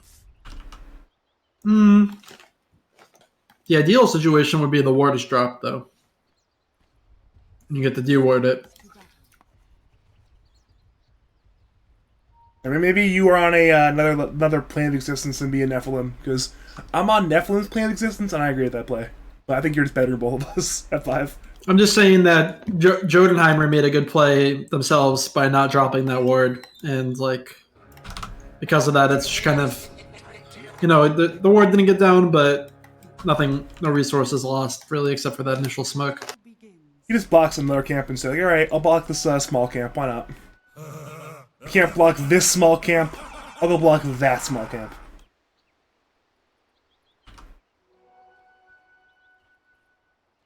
Dude, do you remember the old jungle back on the pole camps? I think it was like a medium camp. Those are good times. Those are good times. Where was the pole? It was like, I think Radiant's house was like right here, and then Dire was like over here to the left almost. It was a weird. The old jungle's kind of weird, but I miss it in a lot of ways. Yeah, they should just bring back the old maps and see how it works. I think a lot of good players are so in the zone on like proper farming rotation with the current jungle. I'm not sure how they would mentally cope, because it's actually a lot easier to find good rotations in the jungle with this setup than it is in the old one, because how good the tri camp is now. Remember back in the day, was this one camp, the tri camp, just an ancient camp? Those were different times. Sorry, you're jogging my old tired brain cells that barely function anymore. Trying to wake you up a little bit with. I don't remember these things. I mean, I do actually, but and there was like I remember when people would just sit like right. How do I ping? You don't. Here. You just. When they would sit like right here and just farm because the creeps would like go in circles. Oh yeah, those are good. You just cut the tree and sat there for like 10 minutes. People just jungling from level 1, that was bad though. That was bad. People do it on like Chen, Enigma, Enchantress, okay, but people do it on like Rubik could die here. Rubik could die here. Yeah, that's 4 stacks. Yeah, he's just dead. 5 stacks. First blood drawn by on Shadow Demon. That works. Jinx was actually like trying to juke the last one there, but like realized and canceled his animation and aimed it correctly. There's some brawl on bottom too, for sure. Yeah, Ultra was crashed on by Marshall. Still alive though. I think Radiant can definitely get kills in bottom lane. Like an Elder Titan running at you with Drow slow. That's very spooky. And then mid lane, this is the last time we're gonna look at mid lane for a long time. It's even. Good fight from Breezy but you know what? We're going to ignore it. This should be a very favored matchup for mid Necro, I believe. Like the regen, like you see that Dawnbreaker is already opting to change your build. I don't think they had a bottle last game. Maybe I'm wrong. Do you remember, Badger? I'm pretty sure they didn't initially. I believe Pattern did not buy a bottle early on. Yeah, and this game he feels like he needs it because there's just an annoying aura that griefs you. Yeah, I would agree. It's definitely annoying. It's definitely griefing Breezy right now. It's just the ever slow decay of Necrophos. And that kind of stuff definitely slows down your game. Like before, he was just power farming, and now he's gonna have to invest in regen just to like stay in lane. And we see a courier kill bottom lane. Nephilim's courier is dead, brought down by Jotunheimer, Mr. Mortal himself.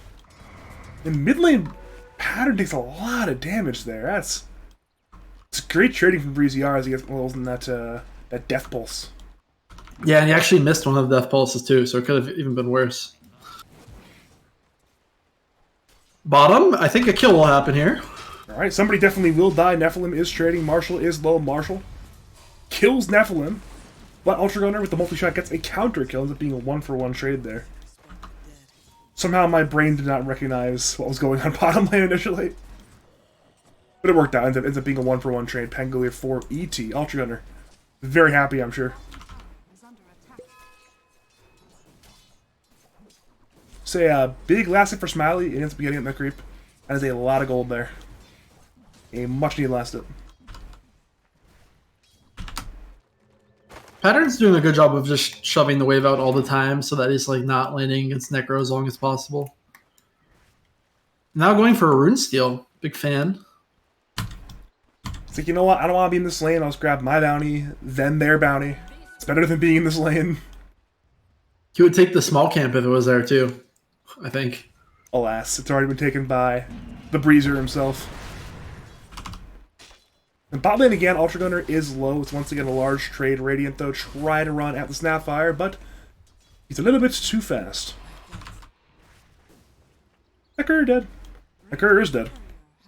Yoink. That's a rare one. Usually you do not see a mid laner's courier die to another mid laner, but we see Necrophos of all heroes, the least mobile mid in the game, breaking down Pattern's courier.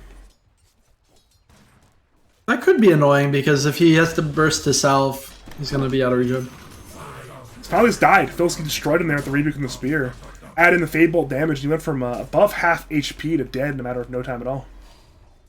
Radiant's middle tower is under attack. Ooh, good hammer from Pattern. Grabs two little small camp last hits from Breezy R. It's a good heads up play there from the Dawnbreaker Pattern. Once again, bottom lane, that's where the brawling's happening. Oh, I was hoping our courier might die. Did not end up happening, but still. The gaps are against couriers. Listen, sometimes it's as fun to see couriers die, you know, it's... I'm still conditioned from back in the day when a courier killed meant something. And there was one courier. For going on there nostalgia trip. Back in the day, you killed courier. Big deal. Nowadays, nobody cares. I still have that sort of like primal 8th late reaction, like, courier's dead. Yes.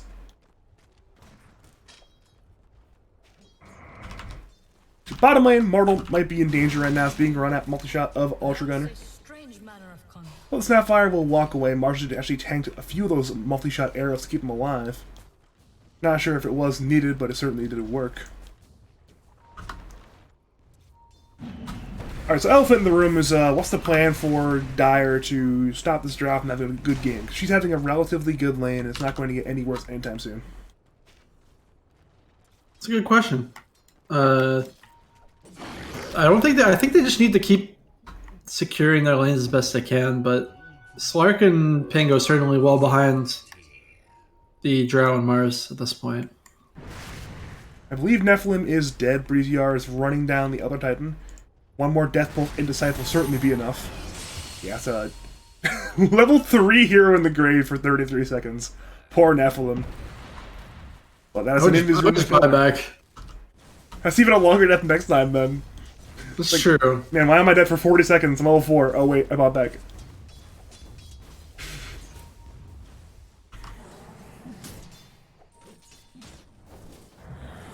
We're seeing already a number of rotations happen. Mortal, Mr. Jotunheimer, Nephilim, they're all leaving the lane. They're saying, you know what? Let's not be in these lanes anymore. Let's get a little bit more active. Perhaps scout out these mid runes. Could even be a rotation on Pattern, but Pattern is way in the jungle, far away from any intruding Dire side arrows.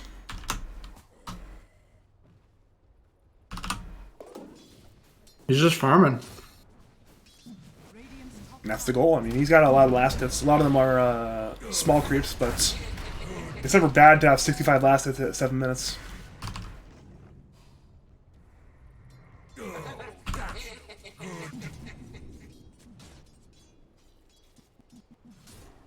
You are intently staring at that that dead camp right now.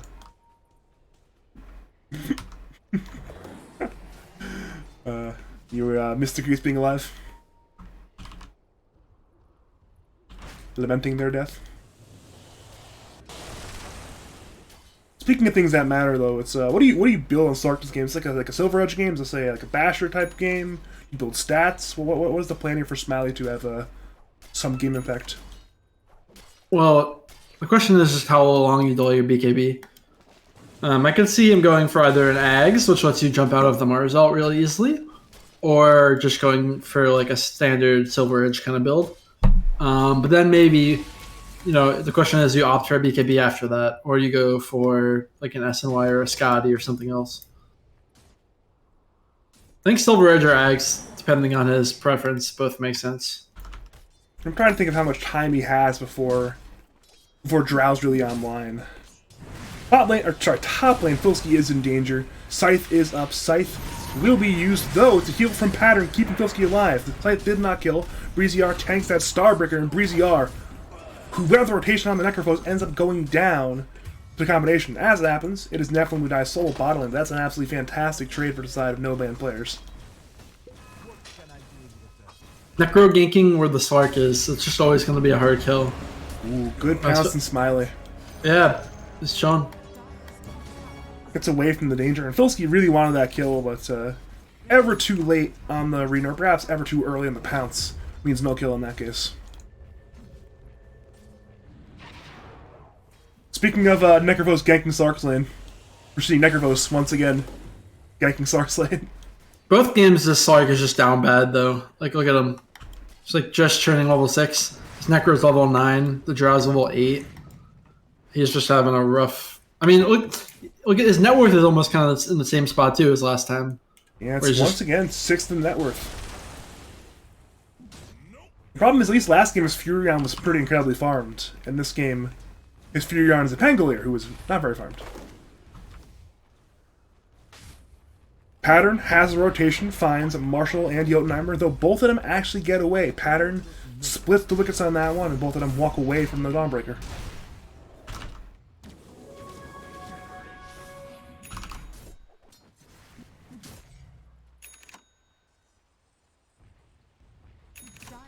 I'm actually curious about a philosophical idea. We've seen a lot of offline players, especially on Mars, but on other heroes as well, go for items before Blink, like say an item like Armlet on Mars. Well, what's your thoughts on offlaners as a whole delaying Blink more often than not nowadays? I think it's just a virtue of like them building items to sustain in lane, and then sometimes it just makes more sense if you don't need to be the hard initiation super early to just finish your Armlet. So it just depends on like if you have other forms of initiation from your team, or how you plan to start fights or like approach the map. I know for a long time people were just buying the overpowered Vanguard, but even though Vanguard has been nerfed, and even though a lot of heroes don't always build Vanguards, these non-Vanguard buyers are now buying like the Armlets of the world. It's like, oh, we don't need Blink, we'll delay the Blink for later. No, that's a big thing that Collapse did at TI is he would him and IG's offline player, they would almost never buy Blink first on their offliners. Particularly Mars. Funnily enough, Marshall. Look at Marshall with this Vanguard. He's just kind of playing the old style. Huh. Looks like he's interested in defending this top lane with the Vanguard, which could work out. Freeze up Breezy R to not be here. Obviously, Smiley is completely uninterested in playing top lane anymore, given how strong Filski is.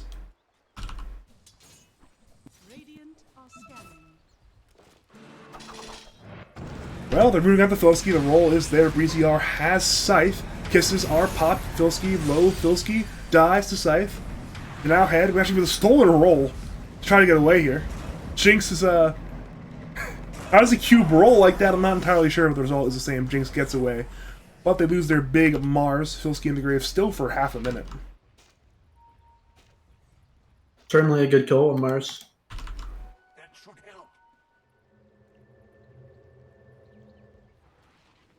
Alright, laning phase, it's definitely over. We're up by 2k on no-band players, though you may see a kill middle lane. They're headed... Never mind, Pattern is incredibly tanky. They throw everything on him, but he's just too high HP-wise. As it happens, we're able to see top lane a kill onto Jotunheimer. Jinx. Never mind, he cannot find the lift there. It was already on cooldown. Breezy R is cooking and looking for Jinx, but it does not stun. Stomp also misses from Nephilim's, both teams missing abilities. And Death Pulse is stolen by Jinx. Dire's top tower. Brazier is running in like he's playing puck, but he can't do anything to CC people with Necro. Goodbye, Jotunheimer. Yeah, I mean, something will kill it. Ends up being God's Rebuke. Now it's Arena on the Brazier. Brazier has Ghost Shroud on cooldown, and he is silenced. Earth Splitter is there. It's a celebratory ulti, but the result is the same. It's 2 heroes dead in a tier 1 tower, completely demolished, and no band players are beginning to get a lot of momentum. Number 3 is the only Dire core. It's number 1, number 4, and number 2 net worth, all inside the Radiant. I think you just can't group up into Radiant right now, and you know, Dire just had 2 heroes kind of idling top while the rest of their team is doing other stuff, and so they just get punished for it. This is some funny back and forth. The battle for these stacks, like Pink, the Shadow Demon really wanted that stack with his poison, and Drow was coming in, but Dire ends up getting it. It's one of those things where I'm sure Nephilim and Ultra Gunner are always content to contest stacks, given they're playing Drow ET. Heroes who are great at either clearing stacks, or in case of Nephilim, getting huge-ass buffs from stacks.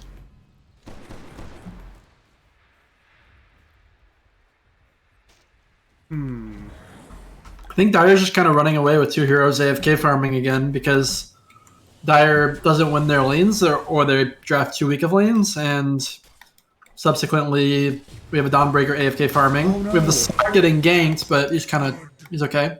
They messed up the initiation there. Yeah, I mean, a rare mechanical misplay from Filsky. It's one of his best heroes. He's one of the better offlaners in the league, but he just completely botched the spear there. But sometimes he has disabilities.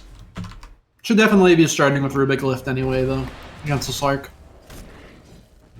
Likely true. It's one of those things. They knew he was there. They just don't know where he was because they popped the smoke on the Slark, and then he tried for the blink spear, but it's dismissed. If your smoke breaks on like the tree, like you know somebody's farming on the camp there just because of where your smoke breaks, you need to have vision to drop down, or you need to let the Rubik just lead so they can initially do the like immediate cast. But failed gank. So Smiley keeps farming. Drow and Dawnbreaker, meanwhile, conventionally also just farming as well. As that happens, we see a smoke from both teams. 4 mana from the Dire, 2 mana from the Radiance, but Is like Pattern Radiant will miss. ganked? I think Pattern must die here. Danger. He's being gone on by far too many heroes. Kisses are popped, Scythe is there, Pattern goes down for 71 seconds. And RFC and Cascade of TPs to the mid lane, looking to defend the T1 tower, but with the Siege Unit and Ultra Gunner, it's just too much damage. T1 goes down, so Blink Spear onto Necro. Necro has heals, pops it out himself, and now Dire. They rendezvous. Breezy R is cookied away by Mortal. That lift from Jinx actually saved the Necro there. Necro was going to get speared so far back, and then after the Yules, the Rubik could have lifted, but without that extra CC, they kind of didn't have enough to do much. It's unfortunate, but they got the game for it. They came for the tier 1 tower, they got the tier 1 tower, but that's... Necro kill would have been nice. From a Dire perspective, I honestly think getting that Dawnbreaker kill is like the best they could have gotten from that situation. I don't think they could have defended mid if Dawnbreaker was there. I do wish the Slark got the agility stack. I think he walked in a little too late to get in range, which is always sad, but other than that, a decent outcome for Dire. What is Ultra Gunner buying? I guess surprise in that one, he's buying a Hurricane Pike. And then I'm sure after that, I noticed a lot of Drow players going Butterfly after Hurricane Pike. I think this game might need a BKB though. A very cool BKB game.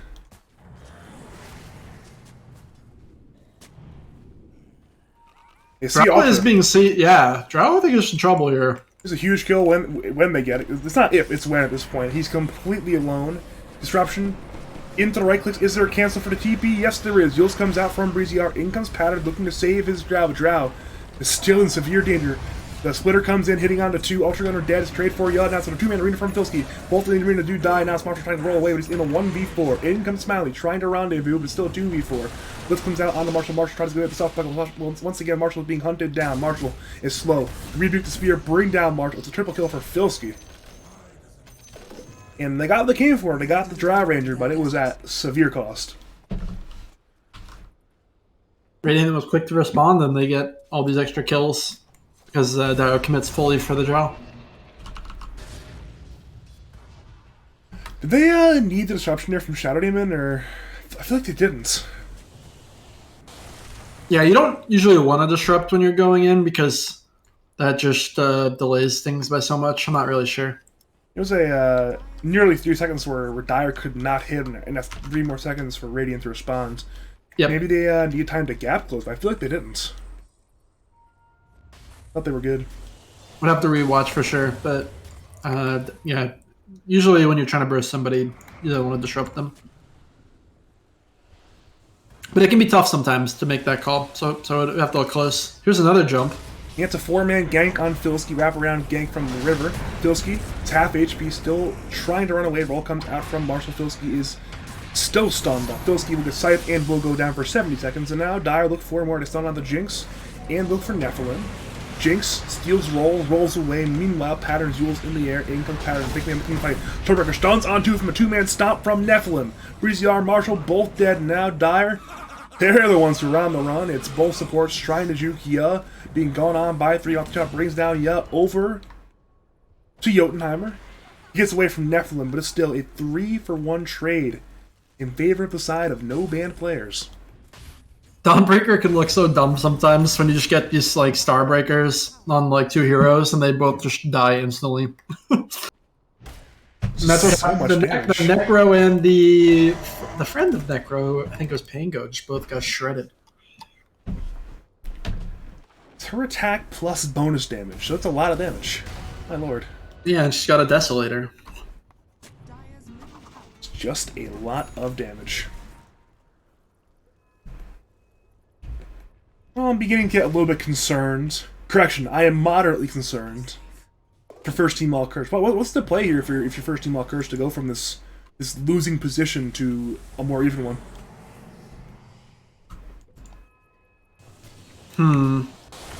I think the sword just needs to get bigger, and they need to. I mean, they're finding some good kills. Like the Mars kill initially was really good. Problem is, it just turns into a fight where they get cleaned up on more heroes than the Radiant. Like they'll get the kill, they don't get a disengage opportunity.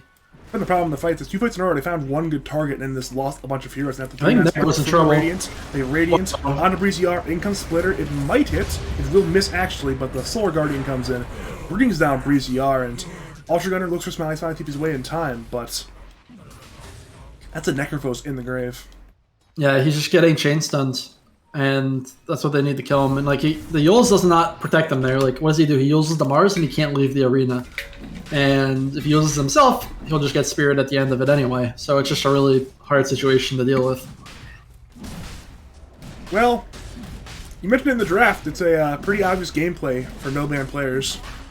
Go around lanes, kill heroes, push towers, and then grab Roshan, and lo and behold, we're in Roshan. The Drow is just so strong right now, and give her 2 lives, it will become even easier for the side of no-ban players. They should clean up the top tier 2 now, and then look to invade Dire's Triangle. Just take over the entire map. That's the last place where Dire are farming safely this game. Smiley, he mentioned how he needs to get big, and he is desperately trying at his own tri-camp. He'll have some time, but not too much time. I mean, this is seems like an obvious grab tier 2 tower, then grab outpost, then head to the tri-camp type play for no-ban players. Radiant's middle tower Smile is struggling with this camp here. It's a little too strong for the poor Slark. That's actually a terrible, terrible sign. It will be a tower trade, perhaps. The tier 2 top is dead. Maybe a trade for the tier 1 mid. But we're seeing no banned players go for the 4-man smoke. Everyone but Pattern is there. Pattern has Solar Guardian in 10. Dire, they're trying to split away. Head to the Radiant side jungle. But will they get away in time? Radiance, they're headed in the right direction. They have the Mars leading the way. They want to go. Dire, begin the TP. Breeziar gets away. Smiley and company still around.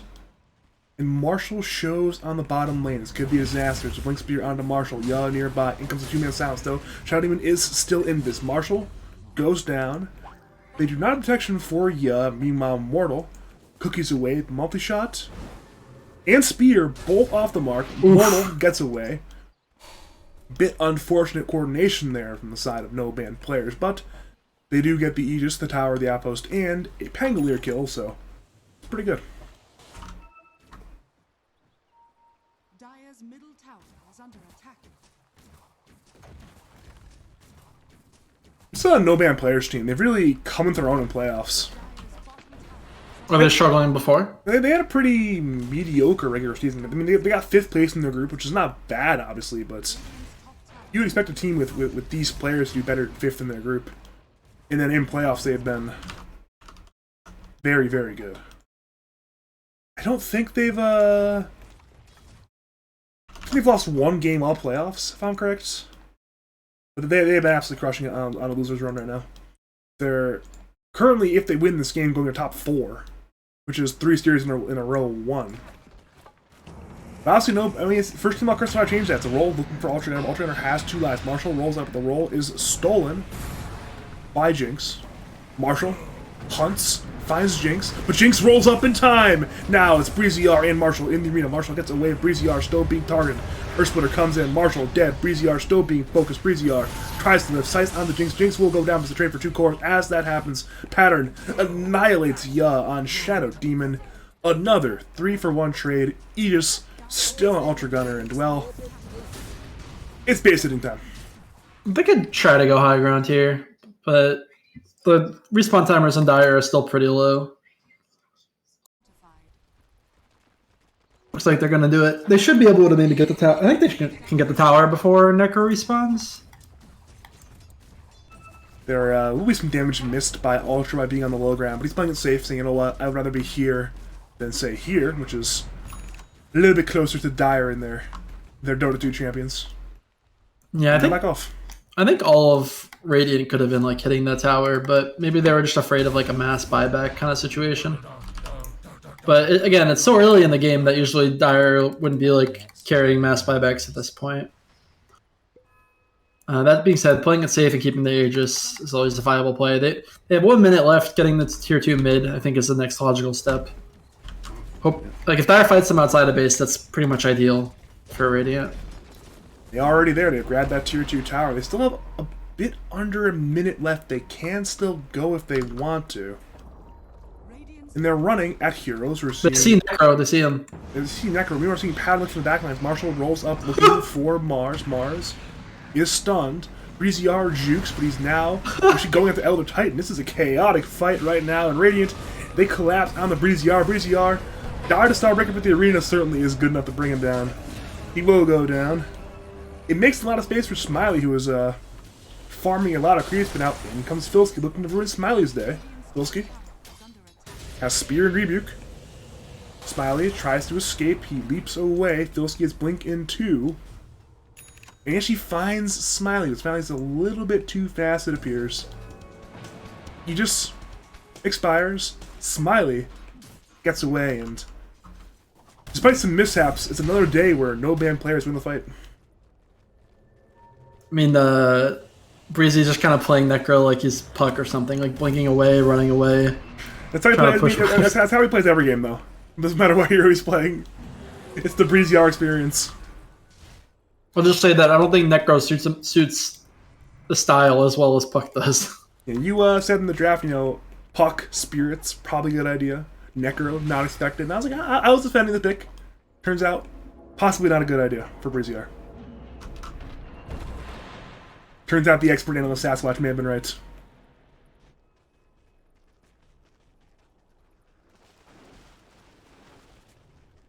Yeah, Radiant, they're just taking more and more map control, slowly prodding and poking and going on Mortal with the Dawnbreaker, and Mortal's just dead.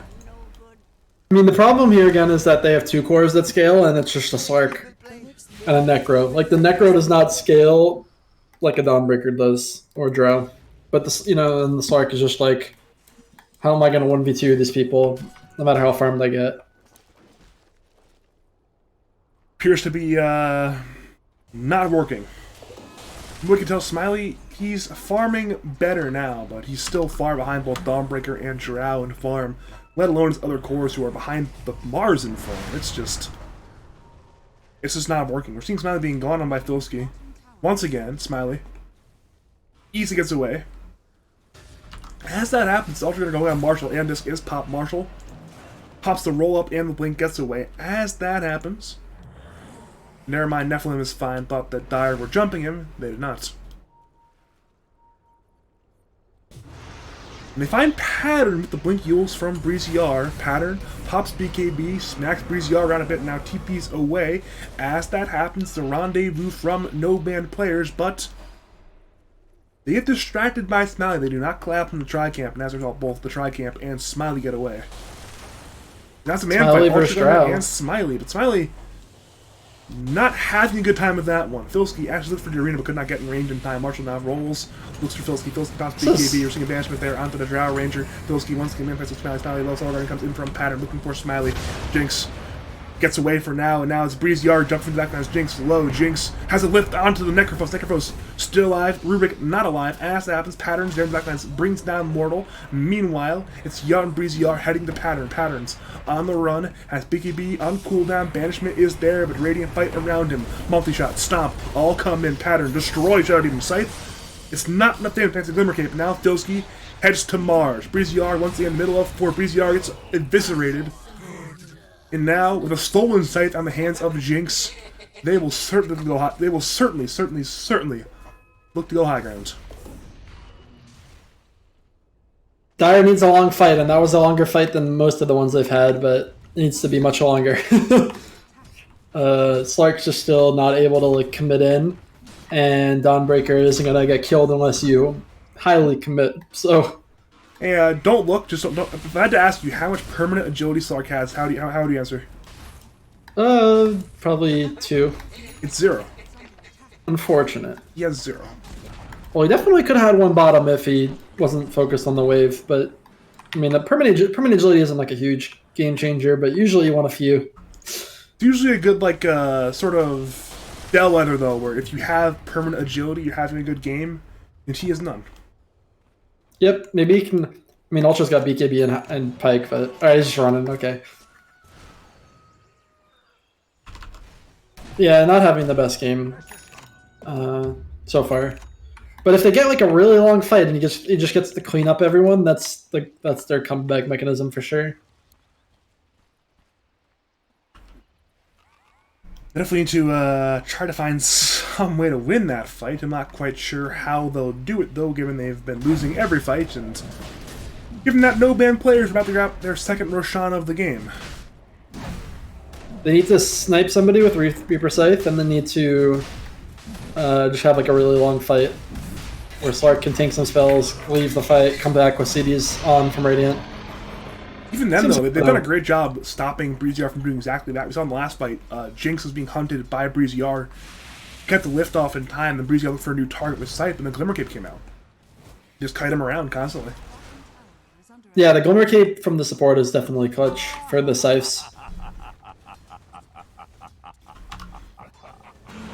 This is a really well-played game so far from no band players. It's a well-played series. Now they're looking for more kills. Filski sets up, Spear comes out onto Marshall, latching him to that tree. Disc. Aeon is there, Marshall. Pop, Swashbuckle. Lift is there, though, from Jinx. Is there follow-up? No, there is not. He blinks away in time. As that happens, Ultra Gunner is alone, but Dire do not jump him quite yet. They should. Smiley goes, and Smiley's just dead! Oh no! Now it's Marshall got caught. He got being speared. caught! No TP on Marshall, so he's actually kind of stuck. Once again, I'm Ultra in the banishment. It's a 1v4 for Ultra Gunner, but his teammates are on the rendezvous once again. In comes Solar Guardian, healing Ultra Gunner. Pattern goes to Marshall. Marshall's already half HP. Dire, they're on the run. It's a desperate run away from the fight. Lift is there in the Breezy Yard. There's no follow-up on that one, but... Oh my. That Ultra Gunner kill sums up the game right there. Just Stark goes to pounce in and just gets demolished. He's exited from Dota from that one. Smiley has buyback, but perhaps mentally defeated. All chatting instead of playing the video game. Yeah, I mean, if you are a fan of seeing this Radiant team win, you must be elated right now. This is a dominant performance. It's a beautiful game from no band players. This is a complete outclassing of a first team all Curses series. Pattern's just too strong. Ultra's just too strong. They've got an entire set of barracks. Oh, the shard gives magic immunity? What? Yeah, that's been Ice Frog's big thing recently, is just What? add magic immunity to shards. And the good old play there. Not quite sure what Filsky and Marshall are doing, but they're doing it. Cancel the deep. What's going on? I think they're done. I think they're done at this point. I think they've accepted their fate. I mean, I think Dire could win a fight. It would just be really hard. Chances are slim. But a good scythe. I mean, they don't have. Yeah, it's too hard. Maybe like a good roll in the scythe. That's like their best chance. Perma-stun roll in somebody. Bounce on around. Well, it is high ground defense time. Problem is the high ground defenders are not there. There's a Shadow Demon and there's a Snapfire. Neither of which are enough to save the base. We're seeing Dawnbreaker jump onto Marshall and as is popped back to the Dire base. Once again, Ultra Gunner hitting the buildings. We're seeing Marshall run away from Pattern. Think get away. We're seeing Shadow Demon being chased. Lip comes into the air. Meanwhile, Marshall dies actually to Pattern nearly. Back to the base. Once again, Shadow Demon being focused by 4. Down goes Shadow Demon. The barracks are being sieged. Marshall somehow still alive, but the result is the same. It's a buyback from Shadow Demon. The Ranger X dead. Ultra being gone on by a Breezy Upper. Ultra Gunner has that Aegis still. Jinx rolls into a 2-man arena from Filsky. Solar Guardian will stun onto Snapfire. Snapfire goes down. Necro tries to run, but Pattern just destroys heroes in the fountain. It's a troll. It's just too much damage. The roll comes out from Marshall, but it is futile. Ultra Gunner, Ultra Kill. He'll hit the fountain. He wants to rampage. They force him. Ultra is there. Mortal, low. Lift comes out. It will be a rampage for Ultra Gunner. And this one, they may fight on further, but no band players will go on to the next round of the playoffs. Oh, Ultra's out. Never mind. He can buy back. Oh no, he can't. He can't buy back. Wait a minute! Is Dire actually leaving the base? They're hunting for kills. There's 2 cores dead. Filsky on the run. Spirit can attack on the Necrophos. But Filsky, low. Filsky is being gone on by Smiley and Marshall. Filsky goes down. All 3 cores actually went down there. Look at Necro TPing bottom. We're gonna rack some guys. Wait a minute. I mean, Drow has no buyback. Radiant punish from fucking fountain farming. That'd be funny. They just lose the game. If they somehow lose this game, I will laugh so heartily. I don't think you understand. Too much fountain farming. I will wake up my neighbors with the hearty laughing if they lose this game somehow. Let's see, who bought back on Dire? Everyone? And they have no buybacks now, so that's always a rough time. Actually, nobody in the game is a buyback right now. There's not a single person in the game that is buyback. Buyback's apparently a social construct that are not needed. Rady just don't go for it. I think Drow will have it before her death timer. It's really close, but yeah, she doesn't have it for 100 gold. She needs 100 gold stat. Kill a tower. Kill a building. Got bounty rune. The bounty rune. Got the bounty rune. Yeah, actually, if you go get the bounty rune, that's gonna give it to her. I'm surprised nobody was doing that, honestly, but whatever. Maybe she just doesn't want to buy back no matter what. Alright, Pattern. Destroy Smiley. Oh. Nearly 2 shots and Marshall in the Yeah. run, but it's... Oh, wow! The damage! Was that it was Elder Titan with Dawnbreaker next to the hero, so like it's ridiculous armor reduction. Yeah, same reaction from first team all curses I had. They were... Honestly, I blown would have away. just banned. If I was playing this team, I would have banned Dawnbreaker after game 1. Unless I was like 100% sure I was going to dumpster it in lane. And maybe that's what they thought with the Necro, that it would get dumpstered for sure, but that's not what happened this game. The Dawnbreaker just got the farm as much as she wanted, and then she just ran around the map killing people. This Dawnbreaker hero might seem pretty good right now. I don't know. Definitely when you get to just play like free farm and like scale this way, the hero seems kind of busted. But I think if you punish her earlier, it doesn't look as crazy. Alright, we have delayed the end by a few minutes, but we return to the Dire base where Ultra Gunner does a lot of damage. We're seeing a 2-man Smoke Shadow Demon and Snapfire looking and hunting. They go into Filsky. The kisses are committed. Filsky is still half HP.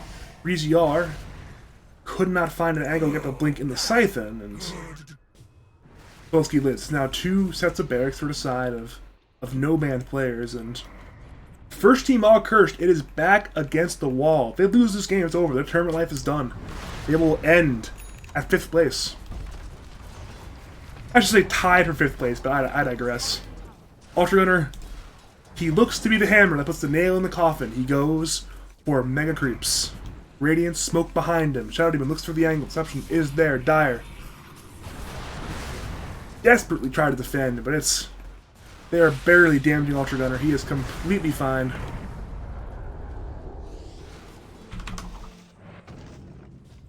Now we're seeing Pattern jump on Marshall. Marshall is almost at Jinx. The Jinx right clicks on Rubik, bring down Marshall. The barracks, they go behind him. 2-man arena, Breezy-R, and I believe the Slark. She's sort of at him necklines. Breezy-R nearly dies. Has Yules once again. Windmaker breaking him away from that arena. So Breezy-R lives. Sally's now in the middle of 5 heroes. He'll Shadow Dance away from the fight, but the barracks, they cannot pop Shadow Dance. They will go down. It is Megas for the side of no band players. And Dire invite Radiance to Fountain Dive.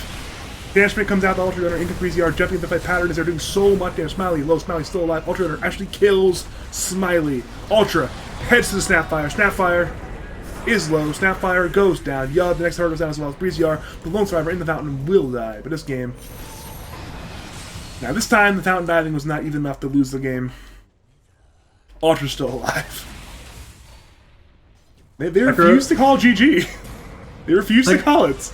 Necro needed to sell something for a refresher, but a little too late. Satanic heal full HP, Throne is dead. And yeah, no band players, they win. Clean series. Oh. Alright, they're gonna try. Roll comes out looking for Jinx. Jinx is dead. Ultra is stunned up. Ultra does have buyback though, so in case he does die, which looks likely. Also the Throne. In 1 second. The Throne is getting whacked. Okay, they're on it. The disarm from Marshall actually just saved him. You got Satanic off in time there, but the disarm from Marshall disarmed. Okay. Oh, come on. Don't do this. Don't do this. Don't drag this on, please. Well, hey Sasquatch! Hey Sasquatch, how do first team all Kurt make the comeback from here? What's their game plan to winning the game? Well, they got 90 seconds to push lanes. Their roster's still bad at pushing though.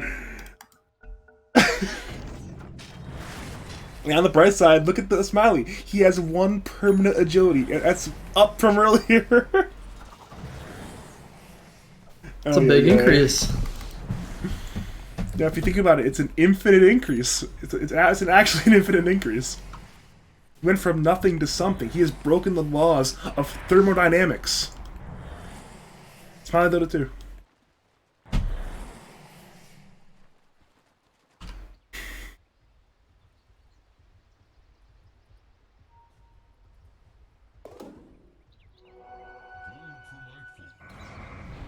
Well, let's see here. Who has buyback? Everyone in Radiant has buyback but Jinx and Dire. If they wanted to go make some kind of building attempt, it did not work as they have failed to cross the river.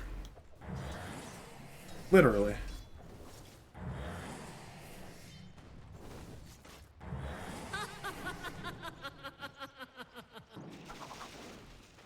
So usually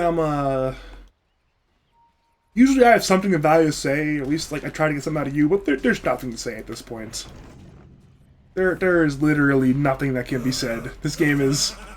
We're gonna do Roche first, oh god. Actually, Dota Plus there's a 1% chance for the Dire still. Filski finds Marshall in the pit. Marshall uses Shield Crash, roll-off comes out from Marshall. And he will pop the Swashbuckle in the getaway. Ultra Gunner responds into the game, TPs into the outpost. They perhaps may go for that third Roshan, but... This is one of those games where like I'd love to give Dire's team control to like EG or something and just see if they could win. What they would do. It's a good question actually. I think it's They would need some kind of high ground defense angle that would prevent Ultra from hitting the throne. I'm not sure what that would be. Brady comes out on the... Yeah, he's dead. It's like, how do you approach these situations where obviously you can't let Ultra BKB at the throne, right? So you have to like, somehow like take the fight over here, maybe? At the edge of the base, as they go on the stairs up into the high grounds? Maybe you jump with a Pangolier roll as it happens, you have a ward pre-plant like this to do that? I don't know. Dunk?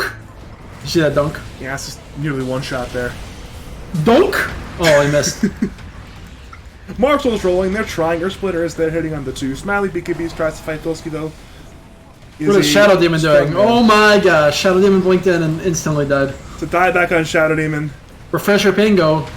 And they're rolling. Ultra has 2 lives. One of them is now forfeit, but... Kill Filsky. Oh, he fucked up his blink. Filsky's still alive. Seth comes in. Filsky is dead. Now Ultra... Ultra's cheating. Right. BKB thrown hit. That's cheating. And no band players. They move on to the top 4 of the playoffs. First team all cursed. They are out. They lose 2-0 and end up tied for 5th place. Bad luck. Bad luck. Jesus. Actual animals. Very rude.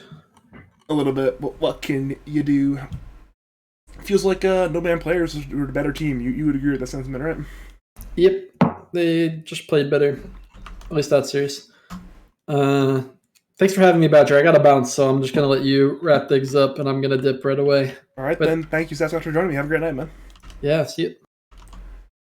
All right, then. Any analysis worth having?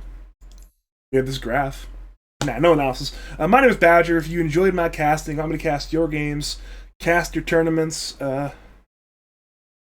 Go contact me on Discord. It's Badger number 5713, or go contact me on Twitter. It's twitter.com/BadgerDota2. Yeah. Should be some fun casting in the future, but don't have too much scheduled until then. Might do some pub casting before that, but yeah. Thank you for watching, and as always, have a great night.